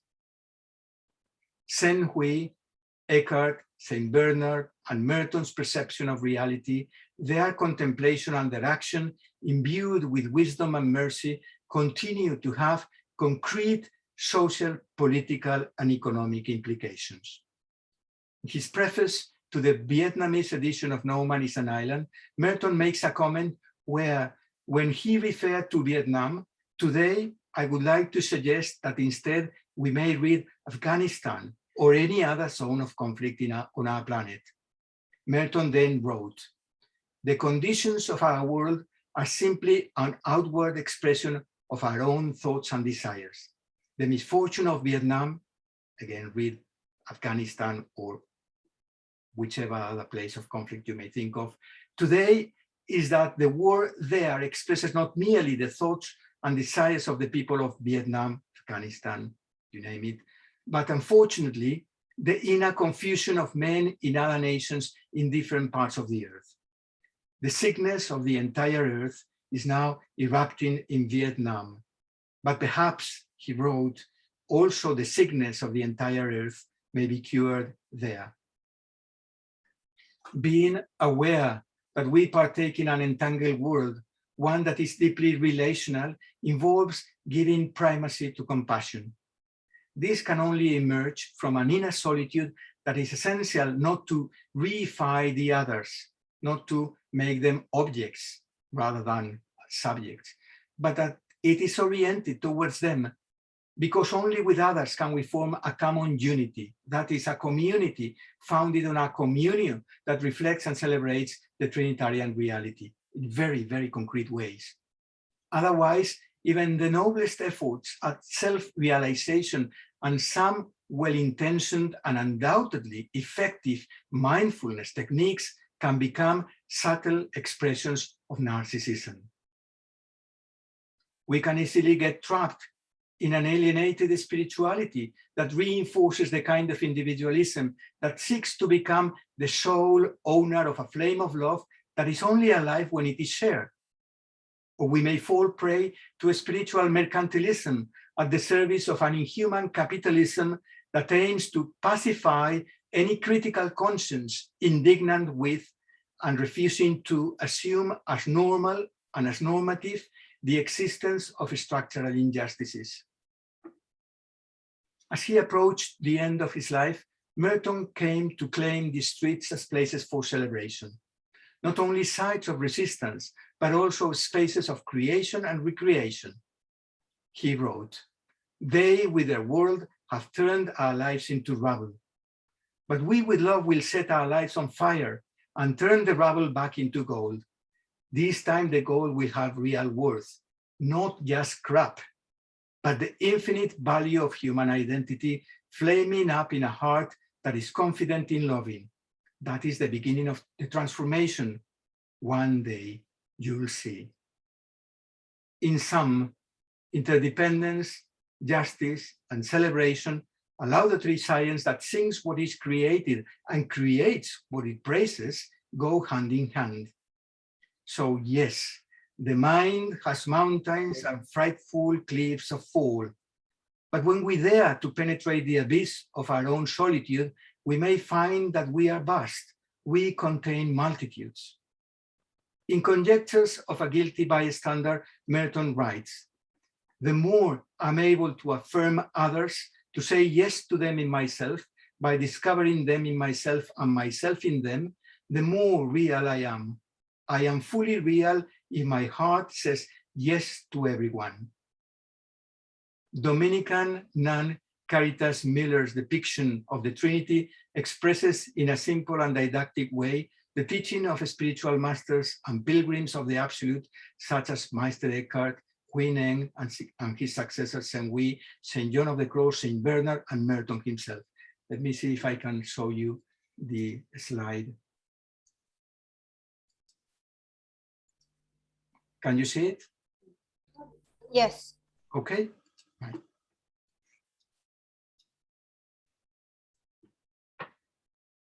So their lessons both trace back and bring forth three reflections of God's radiance. First, grace. Merton used the image, a womb of mysteries, in the poem which Michael has wonderfully read to us. Thank you, Michael, for that. Grace, the very core of our freedom, to which there is no road, and which is priceless because it is not an object, and being no thing, it cannot be possessed. Breathed by the Spirit of love in and out of us, grace impinges our action in the world with life and creativity.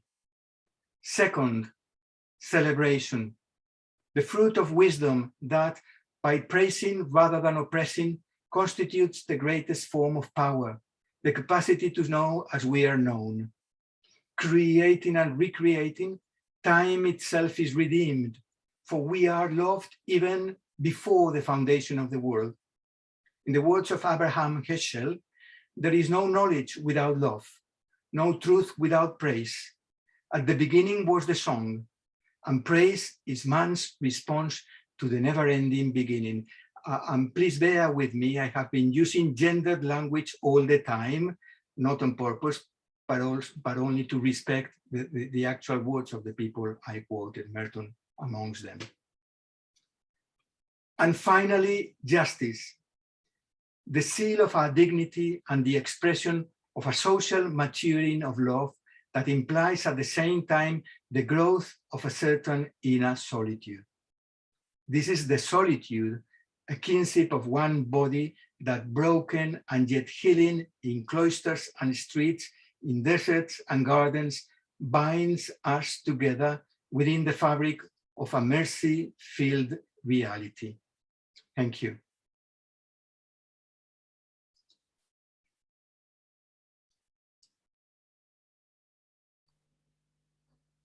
Thank you, Fernando. I don't know if anyone has questions or would like to make comments. Ask Fernando anything.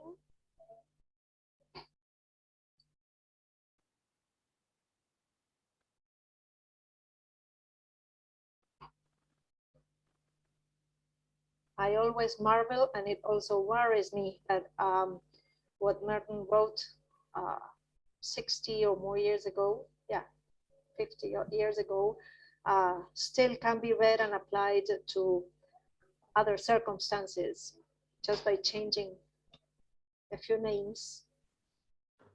And I think that's one of the reasons why we're here today. I'm Marcela, sorry, but I have a sore throat, but I was about to comment the same. First of all, it was a wonderful talk. I mean, as I agree with Cristóbal, I'm reading the chat that it was wonderful. And it makes us ponder on how important all his thoughts and his teachings, how important they are today. And I was, for example, wondering on this issue of solitude being fully awake. And well, the more I discover myself in you, or the more you discover yourself in me, it's I mean, the issue of love. I think everything you have just pointed out has been wonderful. So thank you for that. Thank you. Thank you.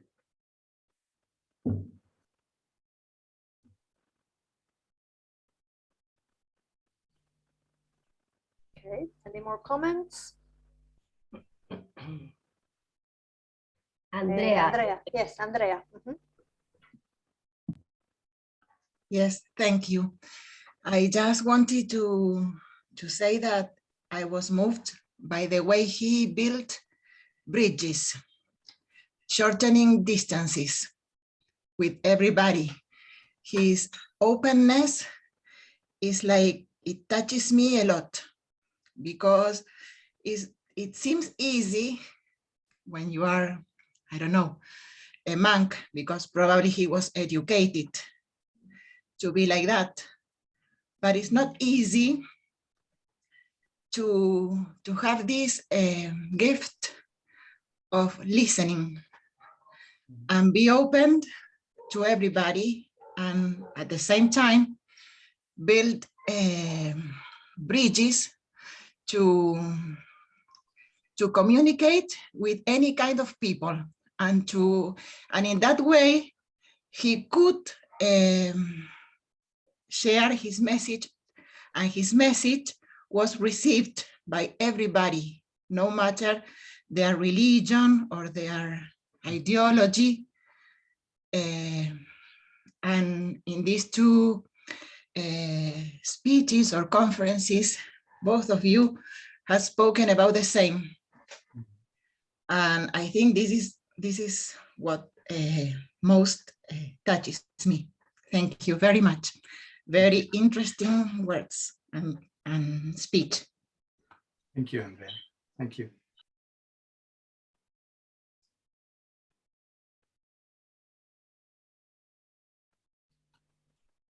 Does anyone else want to add anything? Yes, Michael. Just intrigued by the sculpture, Fernando. I've never seen that. Can you say something about it? About, sorry, the sculpture, the work of art you had at the end. I found it by chance, and it was introduced in Salamanca by a priest, and I thought it was wonderful. The presentation was wonderful, but the image itself says so much. Just an image, and when I saw the image, I felt that all my words were, well, they were not necessary at all. The image said it all. right? So we tend to think about the Trinity and abstract things as a kind of very alien, sort of mathematical-like abstraction of the sex of angels, something which is alienated from our world. But here we have the Trinity made flesh, Trinity, and the depiction of the three persons interacting with compassion, with mercy. And you can see in the midst of the picture, you can imagine any kind of suffering of the world. And it is not just imagination, it is there. It is there. It makes Trinity become real and relevant and pertinent in our own lives. So it makes very concrete, very, well, it's something not just incarnated, it's something that we are part of. Thank you. Thank you.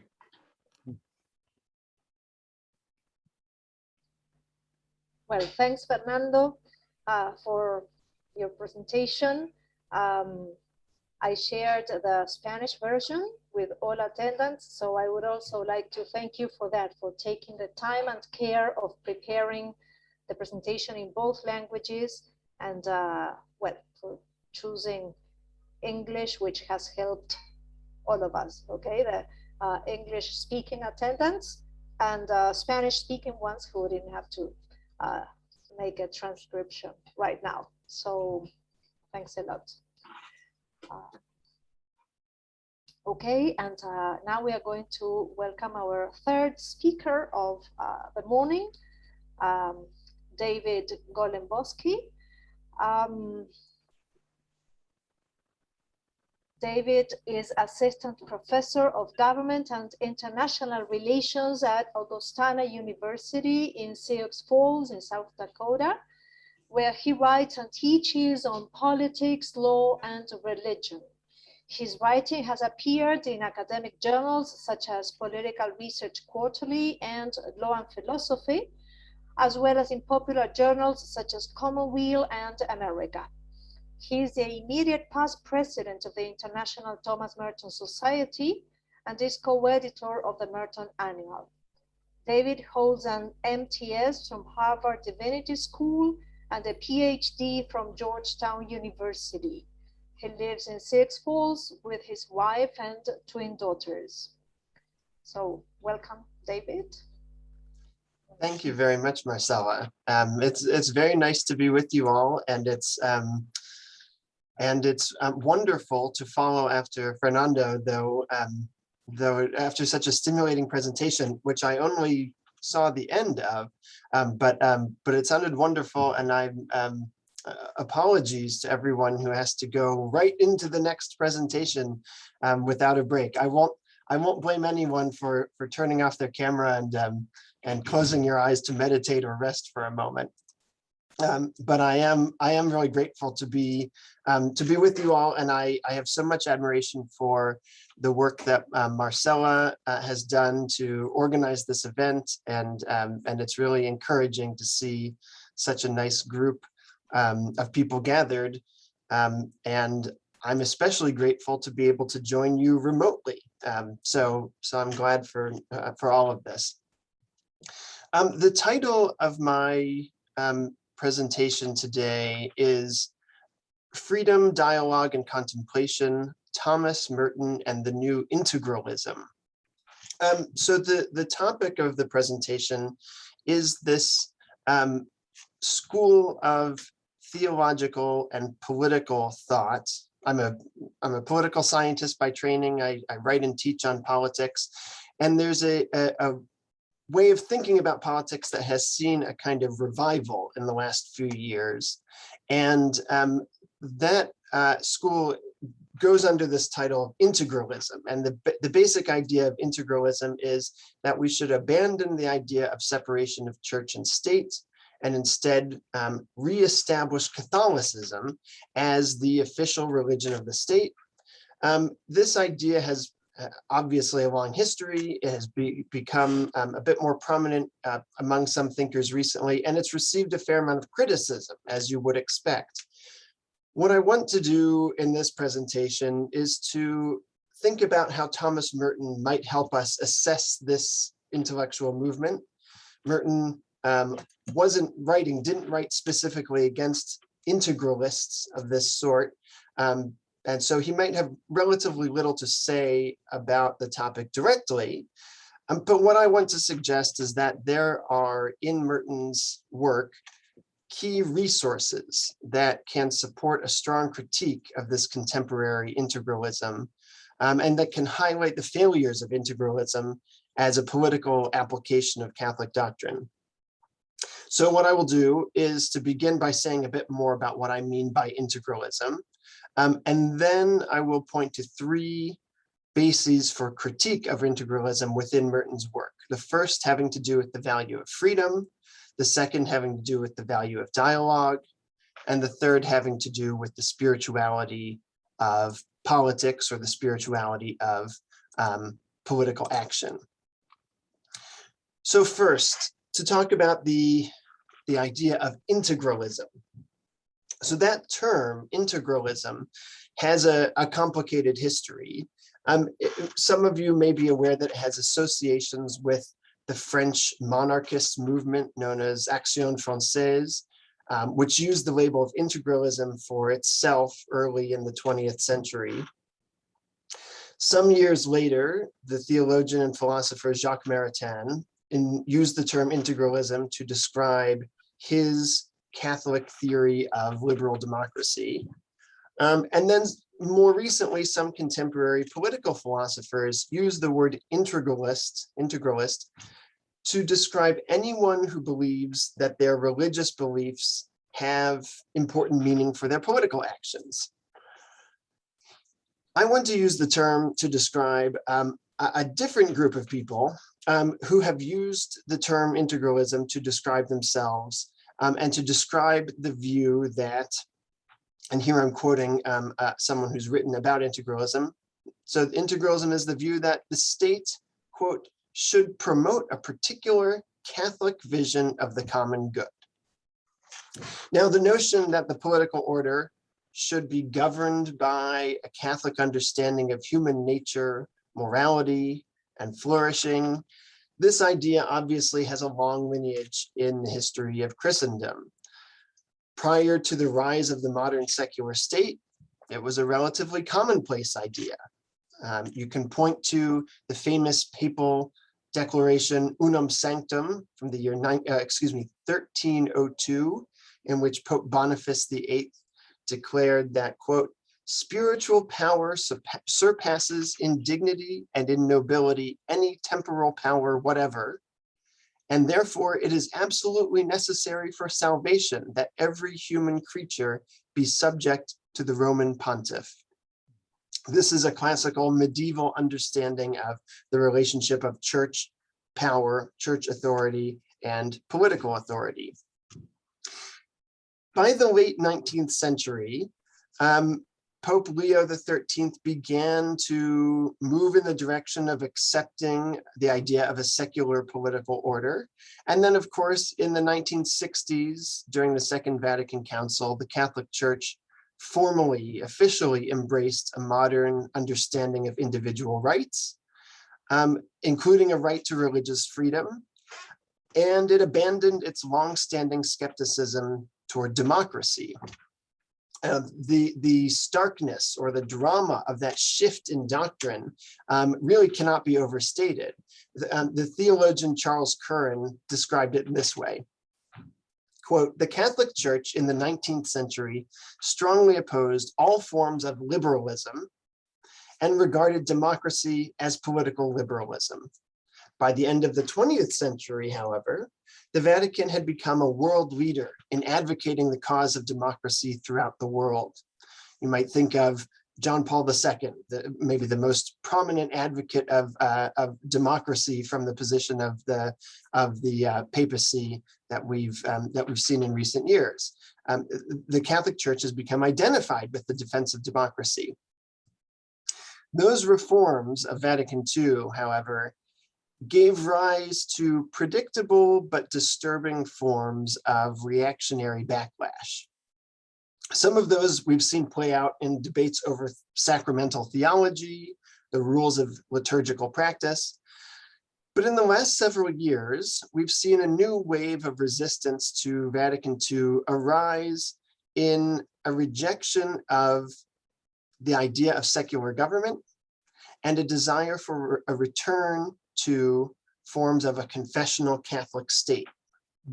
Now, you may say, I don't know who these integralists are, I haven't heard of this movement. And it's true that these authors have written primarily in kind of obscure blogs, places like a blog called The Josias or a blog called Public Discourse. So it's true, they haven't been terribly prominent.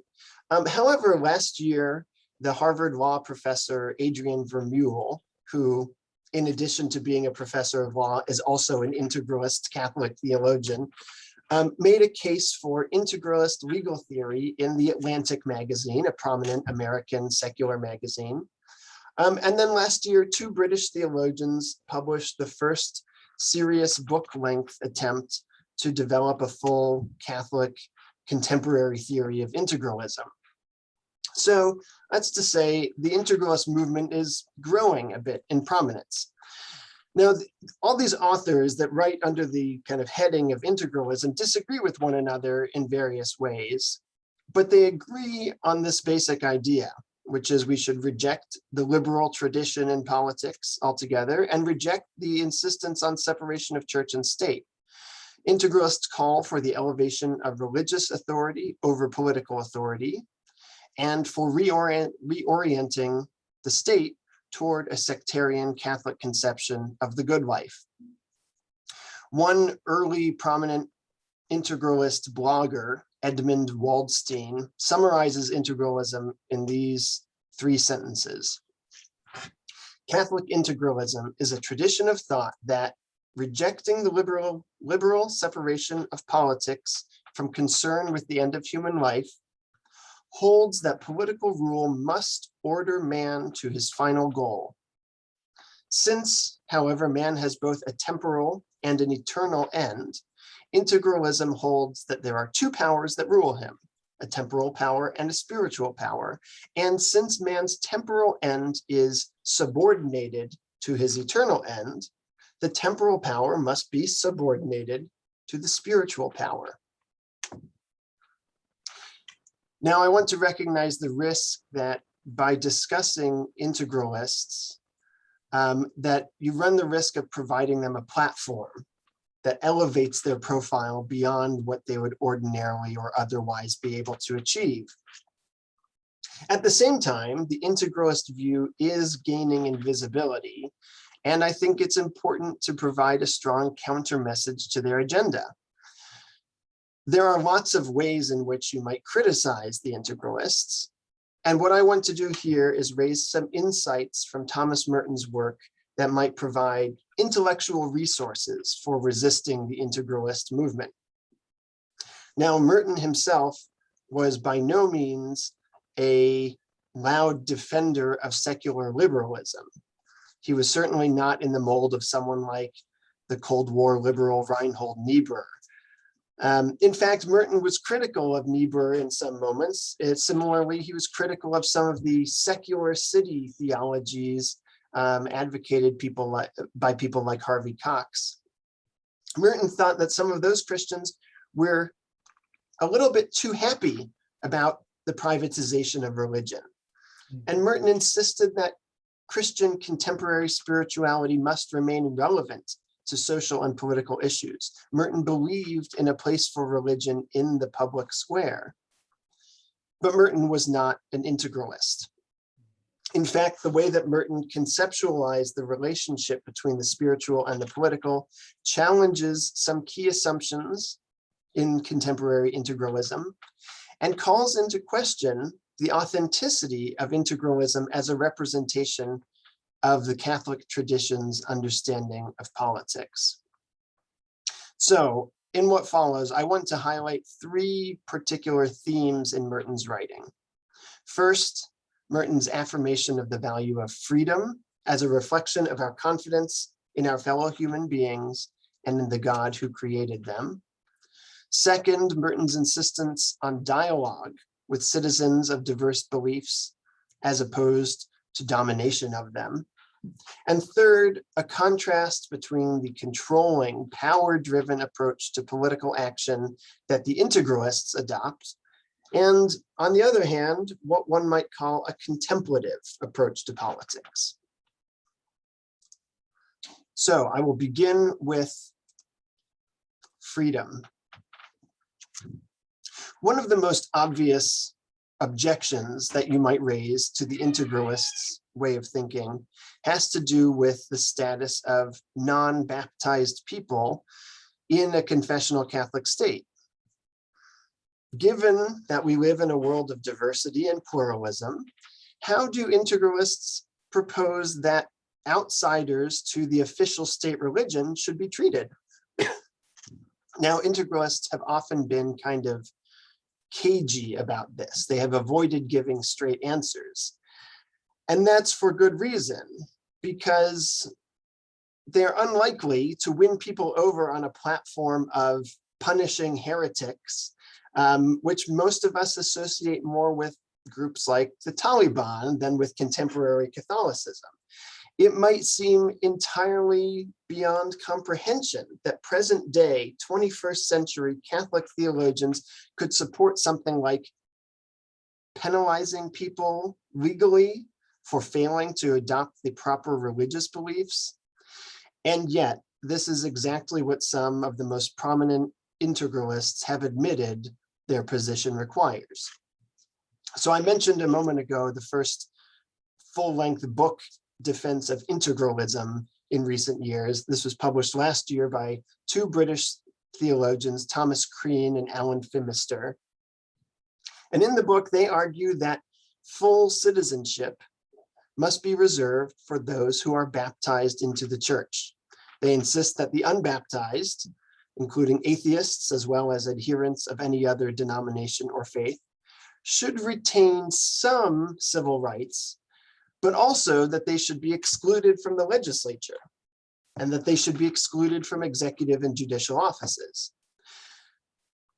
They allow that Jews should be granted freedom of worship, given that there is a historical connection between Jewish practice and Christian tradition. But they say, quote, however, neither they nor any other group may seek proselytes among the baptized. They may not evangelize, they may not proselytize. The function of the integralist state then is not only to enforce moral values of Catholic teaching, but to enforce Catholicism as the only fully acceptable religion, including by relegating non-Catholics to marginalized and subjugated political status. Now, there's a certain logic to this. The spiritual goal of salvation is of highest importance, and therefore the laws must advance the goal of guiding as many people towards salvation as possible. What the integralist misses, however, is the critical importance of freedom in the temporal and the spiritual experience of any individual. In other words, the freedom of religious belief and practice. Now, the integralist would say, well, that's just the misbegotten idea of secular liberal modernism. And they would say that that is not an ideal that should guide a Catholic state. They would agree with Pope Gregory XVI, who in 1844 wrote that the liberty of conscience, or the liberty of religious freedom, is nothing more than the liberty, quote, of error, the freedom to be wrong. Thomas Merton argues, though, that freedom is not merely a value of the secular Enlightenment, but rather it is a value of our contemporary Catholic faith. It is a reflection of our confidence in God's working in history and a confidence in our fellow humans who are created in the image of that God. Now, Merton wrote on the idea of freedom in a variety of contexts, typically focusing on the dynamics of spiritual freedom. He wrote, though, on the idea of political freedom in the long essay titled "The Christian in World Crisis," which appears in his book, Seeds of Destruction from 1964. In that essay, Merton writes for several pages about the encyclical letter promulgated by Pope John the 23rd, the letter titled Pacem in Terris, or Peace on Earth. Merton focuses on the letter's discussion of the true nature of political authority, which Merton says, he describes it as structuring a, quote, order of freedom into which we are called by the very fact that we are persons created in the image and likeness of God. Now, Merton contrasts this understanding of freedom as the basis for authority with what he calls the authority of brute force. The authority of brute force sees freedom as nothing more than, quote, license and rebellion, and can think of nothing other than, quote, to take up arms against it, to restrict it, punish it, and imprison it in blind and disciplined servitude. Now, these reflections in this essay are not written about religious freedom exclusively, but they represent Merton's engagement with the Catholic magisterium's growing embrace of political liberty in general, which would culminate the following year, 1965, in Vatican II's famous Declaration on Religious Freedom, the document also titled Dignitatis Humanae. Now, Merton describes Pope John the 23rd's openness to political freedom not as a pragmatic capitulation to the liberal secular world that we must live in, but rather as a positive affirmation of optimism in human nature. The impulse to control and dominate people, Merton writes, stems from, quote, a completely pessimistic view of man and of the world. This outlook admits that, quote, man is perhaps capable of good behavior, but only if he is forced into it by implacable authority. It's not hard to observe this kind of pessimism in the integralist viewpoint. They believe that people cannot be allowed to experience the journey of spirituality, nor can they even be exposed to people whose beliefs are outside of the official orthodoxy, for fear that it will lead them astray. It will lead them down some path of ruin. Now, Merton says this instinct has appeared regularly throughout human history. He says you can see it in religious thinkers like Tertullian and Calvin in the Christian tradition. He says that this pessimistic view of humanity was at the root of the Inquisition in medieval times, as well as, he says, in Auschwitz, in the Holocaust. This suggests that the integralists and their pessimism about human freedom are in rather horrifying company. Now, in contrast to these triumphalists, Merton calls them, who seek to exalt the church by placing an authoritarian heel on the neck of humanity, that's a quote, Merton celebrates the optimism of Pope John the 23rd, who, Merton says, quote, dared to hope in the goodness of humanity and to hope in the law that is implanted within, quote, man's free nature as an intelligent being who is capable of desiring peace and justice and of being a peacemaker in the fullness of love. John's openness to human freedom rests not on a resigned despair over the lost days when the church could coerce belief from those under its influence, but rather on a hopeful affirmation of human possibility and the conviction that, quote, as Merton writes, because God has given man the abundant help of supernatural grace, then no matter how great man's confusion and servitude to evil may have become, he can still be liberated and fulfill his vocation in peace as a free spiritual being redeemed in the blood of Christ. End quote. The problem with the integralist denial of religious liberty, then, is not that it violates a liberal, individualistic right to freedom of belief, but rather the problem is that the integralists are implicitly rejecting the way that God works through human freedom to achieve good things. Their denial of religious liberty is not simply a denial of the freedom of error, but it's a denial of God's own power and God's own presence in human affairs.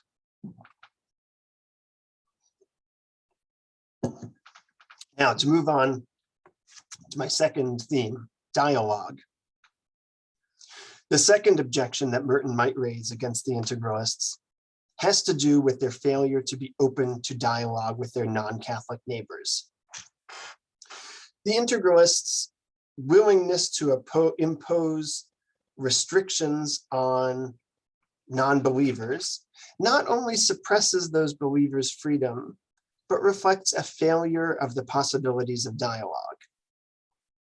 The integralists reveal, frankly, zero interest in engaging with and learning from anyone who believes differently from themselves.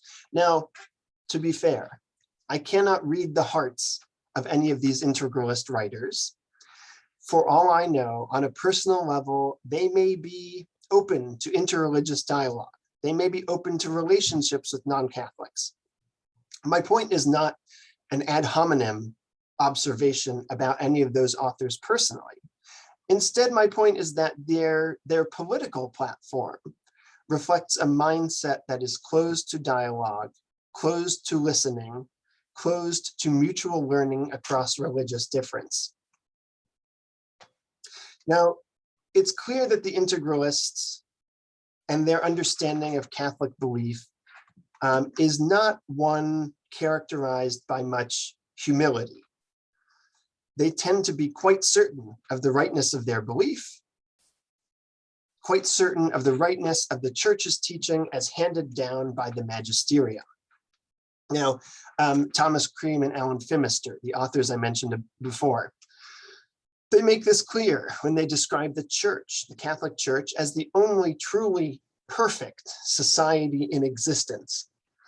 What makes it perfect is that the church is oriented toward the highest, most worthy end, salvation of souls, and that the church, as they say, contains within herself the means necessary to bring us to this end.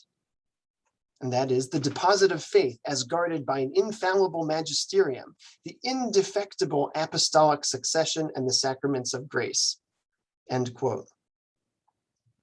It's not a surprise that an integralist would feel strongly that their beliefs are true, but what is really striking is their conviction that any viewpoint or experience or perspective from outside the church has absolutely nothing whatsoever to add to the journey towards salvation. The church contains within herself the means necessary for salvation and requires nothing additional from without. Moreover, the way that integralists write about non-Catholic beliefs often gives an impression of frustration that competing erroneous viewpoints have polluted the clarity of Catholic doctrine. One prominent integralist author, Thomas Pink, emphasizes that the state must play a role as a, quote, public teacher, helping to correct humans' flawed reason and to combat erroneous doctrines by instilling the truth of Catholic doctrine. He quotes Pope Pius IX. Pope Pius IX, of course, was the last ruler of the Papal States, the last pope to hold temporal political authority. Pius IX said that, quote, where religion has been removed from civil society and the doctrine and authority of divine revelation repudiated, the genuine notion itself of justice and human right is darkened and lost. In other words, it is the task of the church to shine the light of truth into the darkness of human affairs, hoping that misguided believers will find their way to salvation through the church. Now, it should be obvious that this approach to religious difference is diametrically opposed to the mindset embraced by Thomas Merton. Merton was famously committed to interreligious dialogue. not only as an exercise in curiosity, not only as an exercise in evangelization, but as part of his own journey towards spiritual understanding and communion with God. An important piece of context for understanding Merton's embrace of dialogue is how he understood the situation of the Christian believer in the contemporary moment. You may be familiar with the posthumous book, Peace in the Post-Christian Era. Merton recognized his own day as a post-Christian era, and he was well attuned to the dynamics of a secularized public square. In one of the other essays published in that book I mentioned before, Seeds of Destruction, Merton appropriates the theologian Karl Rahner's conception of the Christian diaspora to describe the situation of the Christian in the West today. Christians have been cast out, dispersed around the world to live in all kinds of strange lands. As Merton describes it, quote, the individual Christian will be simultaneously a member of Christ and a citizen of a perhaps godless society. Now, integralists agree, but they lament, they regret the fact that Christianity has lost its privileged place atop the social and political hierarchy. Rahner and Merton, however, embrace this historical change. They see the situation of the Christian as a member of a diaspora, in but not of their society, as an opportunity for new avenues of salvation. The diaspora presents new possibilities for, as Merton says, quote, advancing the work of redemption and deepening the penetration of grace into society around us. One consequence of living in the diaspora is that Christians will be surrounded by people who are indifferent to Christian belief, if not downright hostile to it, towards it. This, too, for Merton and Rahner, is not a sad, regrettable fact, but an opportunity. Merton describes Rahner as placing an emphasis on, quote, an attitude of openness, understanding, and sympathy toward non-believers. Now, some integralists might say that this approach is naive or misguided. It might leave a Catholic susceptible to the corrupting influence of heterodox beliefs, but Merton holds that the opposite is true. Actually, adopting this stance of openness, quote, enables the Catholic to discover unsuspected values in a secular world, which he has hitherto regarded only with mistrust and contempt. In other words, there is unexpected truth to be discovered among the experiences, perspectives, and beliefs of our non-Catholic neighbors. Merton understood that dialogue was central to the charism of the Catholic tradition itself. In order for a church to be Catholic, Catholic in the small c sense of its universality, the church must embrace the opportunity to affirm signs of truth across the wide variety of religious experience, not to wall itself off from that variety in fear that it will somehow corrode the perfect truth safeguarded by the magisterium. As Merton put it, the universality and Catholicity which are essential to the church necessarily imply an ability and a readiness to enter into dialogue with all that is pure, wise, profound, and humane in every kind of culture. A Christian culture that is not capable of such a dialogue would show by that very fact that it lacked Catholicity. Merton expressed this view repeatedly and exemplified it in his pursuit of interreligious conversation and friendship. Those relationships and the mutual learning that they enabled did not erode or undermine Merton's sense of himself as a Christian, but rather enriched it. He said this famously in Conjectures of a Guilty Bystander, where he wrote that, quote, I will be a better Catholic, not if I can refute every shade of Protestantism, but if I can affirm the truth in it and still go further. Dialogue with non-Catholics, in other words, can be a fruitful part of the journey toward ever-increasing wisdom and understanding, engaging with non-believers, not merely from a posture of proselytization or antagonism, can make one a more faithful Catholic, more fully attuned to the divine reality. Merton emphasizes that communion with our neighbors is a necessary part of being human, of being truly ourselves as created by God.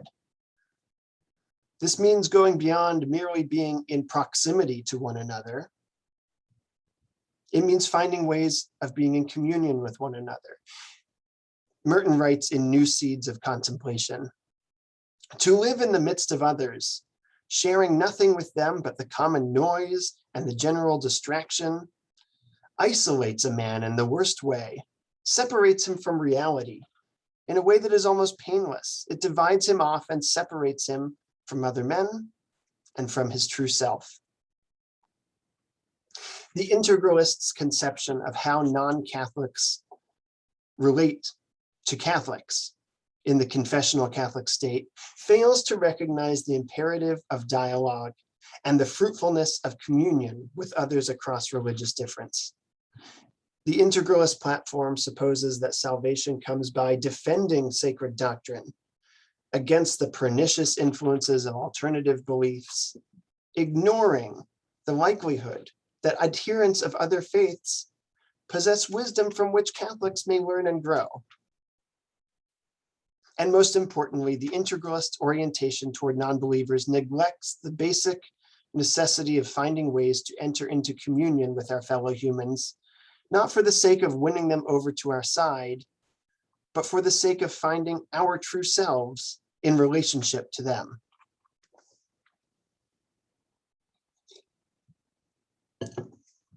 Now, my third and final theme, having to do with a contemplative approach to politics.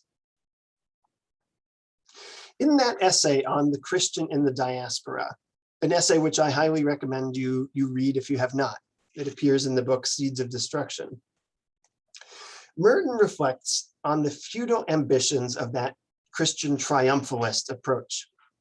This is an approach which hopes for a Christian victory over the dark forces of secularism and modernism. Merton, again discussing Rahner, rejects the, quote, unrealistic optimism of the triumphalist type, which aims to revive the glorious past of medieval Christendom. These people who support this triumphalist mentality suppose that if Christians would only set their minds to it, they could abandon or defeat modern secular liberalism and reassert the primacy of religious authority, much as it was hundreds of years ago. Now, Merton says, Rahner points out that the apparent righteousness of medieval Christendom was always an illusion.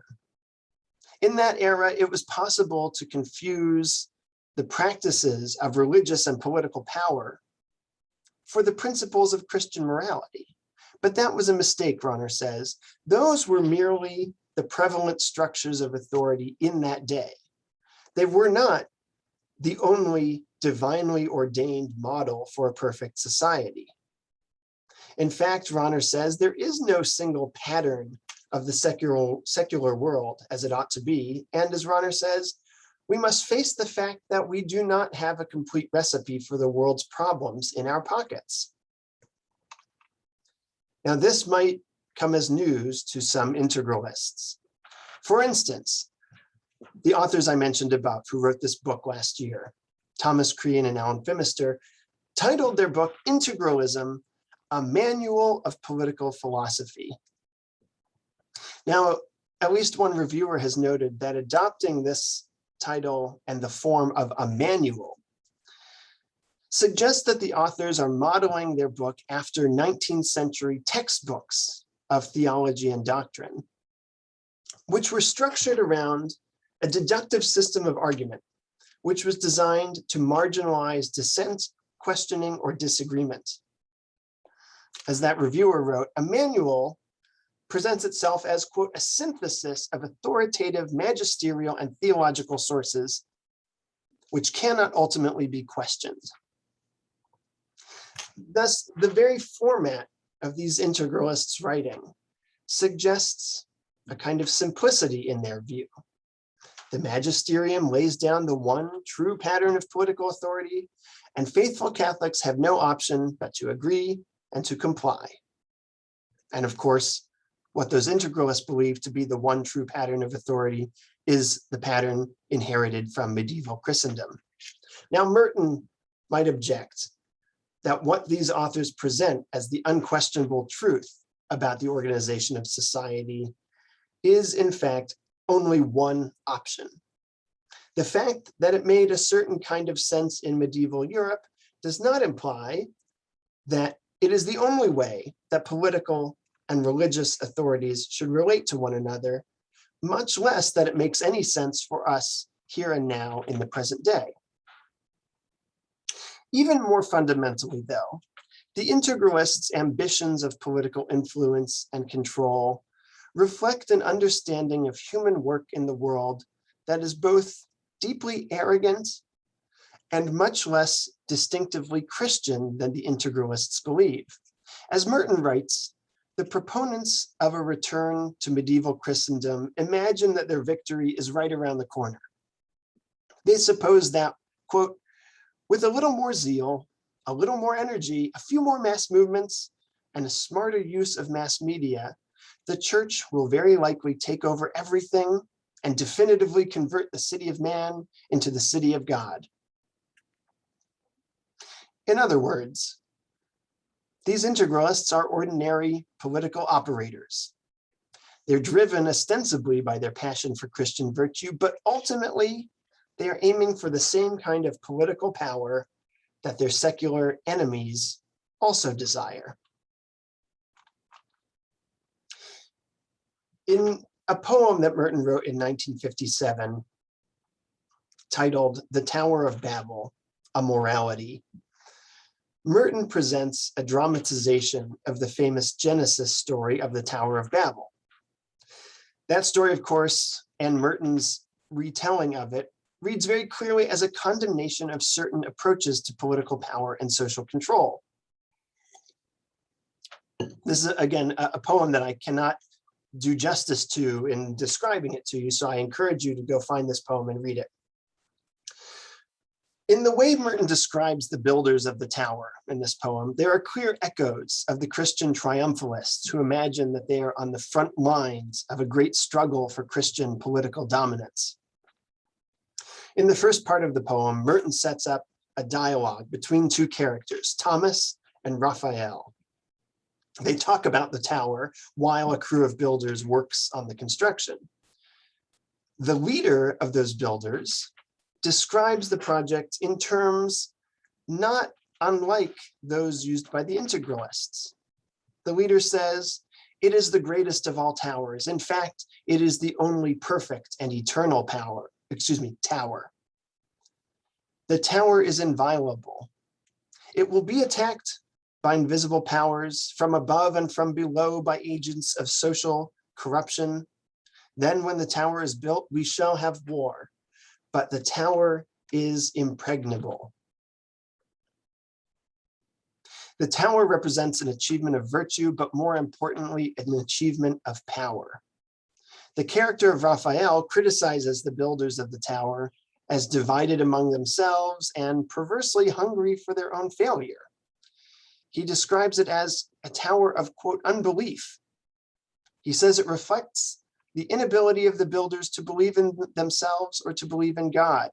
He thinks that they know the tower will fail, but that they are looking for a kind of consolation in that failure. Quote, "Their hearts seek disaster as a relief from the tedium of an unsatisfactory experience. Ruin will at least divide them from one another. They will be able to scatter, to run away, to put barricades against one another. Since they cannot stand the pretense of unity, they must seek the open avowal of their enmity." Thus, the aspiration of the tower builders is a mask for their own dissatisfaction with themselves and their reluctance to open toward one another in love. It is a device for distracting from their own emptiness. and a justification for sealing themselves off against their neighbors. The very first lines of the poem depict this character Thomas asking, "Ought we, Raphael, to join the builders of this city? We can quickly learn their language and their ambition." Raphael pushes back, "No, we must stand apart. If we imitate their zeal, we will lose all sense of what is to be done," suggesting the integralists too quickly join the builders of the political world around them. Imagining that they can learn their language and their ambition, the character of Raphael suggests that they may have lost all sense of what is to be done. Later, in the second part of the poem, a newly arrived prophet character offers an alternative vision of how the city is to be constructed. Quote, "The great city shall be built without hands, without labor, without money, and without plans. It will be a perfect city, built on eternal foundations, and it shall stand forever, because it is built by the thought and the silence and the wisdom and the power of God." The genuine Christian vision of how a social order is to come about, how the beloved community is to be constructed, does not involve the labor and the plans of ordinary political operators, but rather the silence and the wisdom of the contemplative. Therein lies the authentic power of God. The integralists are tower builders, fixated on the pursuit of political power. Their desire for dominance and control reflects a yearning for the safety and order that medieval Christendom provided, protection against their own insecurities, their fear of other people. What they want is not to build a true city of God, but rather to claim control of the city of man. Merton suggests that this is a futile and a misguided ambition in a time of Christian diaspora. Not only is their program destined for failure, but it mistakes the real promise of divine presence in human affairs. As Merton writes, the situation of the Christian in secular post-Christian modernity offers an opportunity for, quote, "a true hope, hope not in Catholic power, but in the eschatological victory of Christ." This is a contemplative vision of political activity, and it stands in stark contrast to the utterly profane, fundamentally secular vision offered by the integralists. Now, to conclude, I don't imagine that it took very much to convince all of you that the integralists are wrong and misguided. I don't know many people who would publicly endorse the integralist view, so my goal isn't to convince you that integralism is wrong, though I hope you have been convinced of that. The more important point is to recognize that by finding these resources within Merton's writing for critiquing integralism, we can appreciate integralism's failings from a perspective other than that of the secular modernists, whom the integralists regard as their enemies. There's nothing surprising or original in saying that integralism will be rejected by those who promote liberal values of maximal individual freedom, separation of church and state, and so on. Merton, however, is not one of these typical post-Enlightenment liberals. Merton did not regard the liberal fetishization of individual freedom as a good thing. He did not celebrate the sidelining of religion from the public square. Nevertheless, even from within the perspective of the Catholic tradition, even from the vantage of a monk who dedicated his life to what the integralists call supernatural ends, even from that perspective, there are good reasons to reject the integralist outlook. Despite all their noisy claims to be speaking on behalf of the deepest truths of Catholic doctrines, the integralists fail to account for essential pieces of a truly Christian approach to the contemporary world. Now, I'm sure if Merton were alive today, he would articulate these critiques and others more forcefully and articulately than I have here. But even drawing on the words that he wrote 50 years prior to the emergence of these new integralists, we can identify these three basic flaws in what they propose. They neglect the value of freedom as an expression of our confidence in God's continued presence in history and in our fellow humans as creatures made in the image and likeness of that God. They overlook the role of religious and interreligious dialogue as a means of deepening one's own faith and demonstrating the capaciousness of the Catholic tradition. And they embrace a fundamentally secular approach to political action and social change, aiming at control and domination rather than trusting in the grace of God to build a perfect city, not through the work of our hands or the awesomeness of our power, but through the silent action of God's grace, making things new in ways that we cannot even begin to imagine. Thank you very much. That's all I have.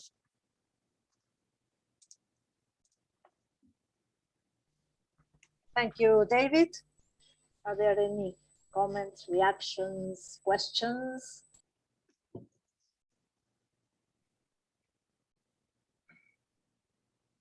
I had a question for David. I wonder what it seems to me that sometimes it's when the church has been the most out of power and the most powerless kind of place that some of the better ideas come about, and in fact end up with some convergences that might not be expected. Some have proposed, for instance, that none other than Robert Bellarmine, whom we think about most often with the Galileo affair, may have been actually inspiring to Thomas Jefferson in talking about rights deriving directly from God, rather than kind of coming directly from an absolute monarch or from the state or some such. But that was in a period of time when when Catholics were not in control in places like England post-Reformation, and this was in reaction to James I and the Oath of Allegiance, and suddenly we're talking about rights of conscience, which we didn't hear about in the High Middle Ages, when the rulers of state had less power and people looked more to the Pope as somebody who had some preeminence. And I kind of think of, that great analogy you make with the Tower of Babel and that some of these things are coming about through God's wisdom, which kind of also, I think, comes about through kind of surrendering to a powerlessness. But I wonder what the integralists would make of these other kinds of things that are definitely pre-Vatican II Catholic positions, but seem to err against this view that they hold. Yeah, I think it's a great observation that that there's a way in which I think you can argue that when Catholic institutions gain political power or cultural dominance, that can impede theological innovation. It can impede, it can cause a kind of stagnation and worse, a kind of corruption. But I think in particular of the Second Vatican Council, the most notable instance and event in the development of Catholic thinking in centuries, and it came in response to a world that was rapidly secularizing, a world in which religious institutions could no longer be assumed to have cultural or political dominance. Now, I think you might point to a basic kind of theological divide, though, that the integralists seem quite attached to the idea of permanence and the enduring stability of Catholic doctrine over time, that it is unchanging, that it remains the same now that it has been forever. Whereas someone like Merton and someone like Rauner, I think, are drawn to the idea of newness, the presence of the Spirit working in the development of our faith, the development of our traditions. And the integralists, well, they're not the only ones who value this kind of stability and the static nature of Catholic doctrine. But unfortunately for them, they were on the losing side of those debates in Vatican II. I mean, the Second Vatican Council affirms the idea of the updating of our faith, affirms the idea of God working in history in new ways. And so it's not an altogether unreasonable yearning for stability, predictability, constancy with those beliefs, but it's not the Catholic one.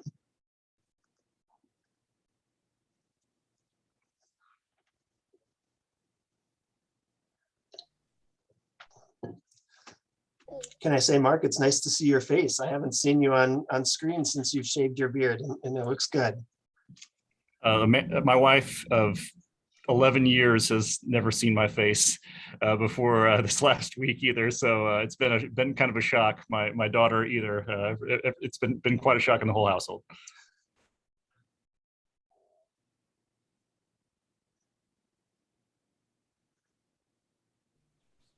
Well, thank you, David, for your presentation, which I won't expand now, but the topic is relevant to some different currents in Argentina's politics too. Maybe not integralism, but anti-integralism. So we can talk about that. Well, I don't want to talk much because there's a lot of noise. There are some works being done in the house right at this moment. I just want to thank you all for having been here in this morning session. I also want to thank Vanessa, Natalia, and Dr. Varela from Extensión Universitaria, and Gabriela and Octavio with the technical support. Gracias, Vanessa, Natalia, and Doctora Fabiana Varela de la Secretaría de Extensión, y a Octavio y Gabriel, que nos apoyan desde la cuenta de Zoom de la facultad. And well, if there are no more comments, questions, we'll be meeting again at 3:30 Argentine time, okay? Please notice that for those of you in the US, there has been a mistake, an involuntary mistake in the Eastern time zone that we included in the schedule. So check according to the Argentine time, what time zone, what is the time in your time zone this afternoon, okay? We'll be meeting at 3:30 Argentine time.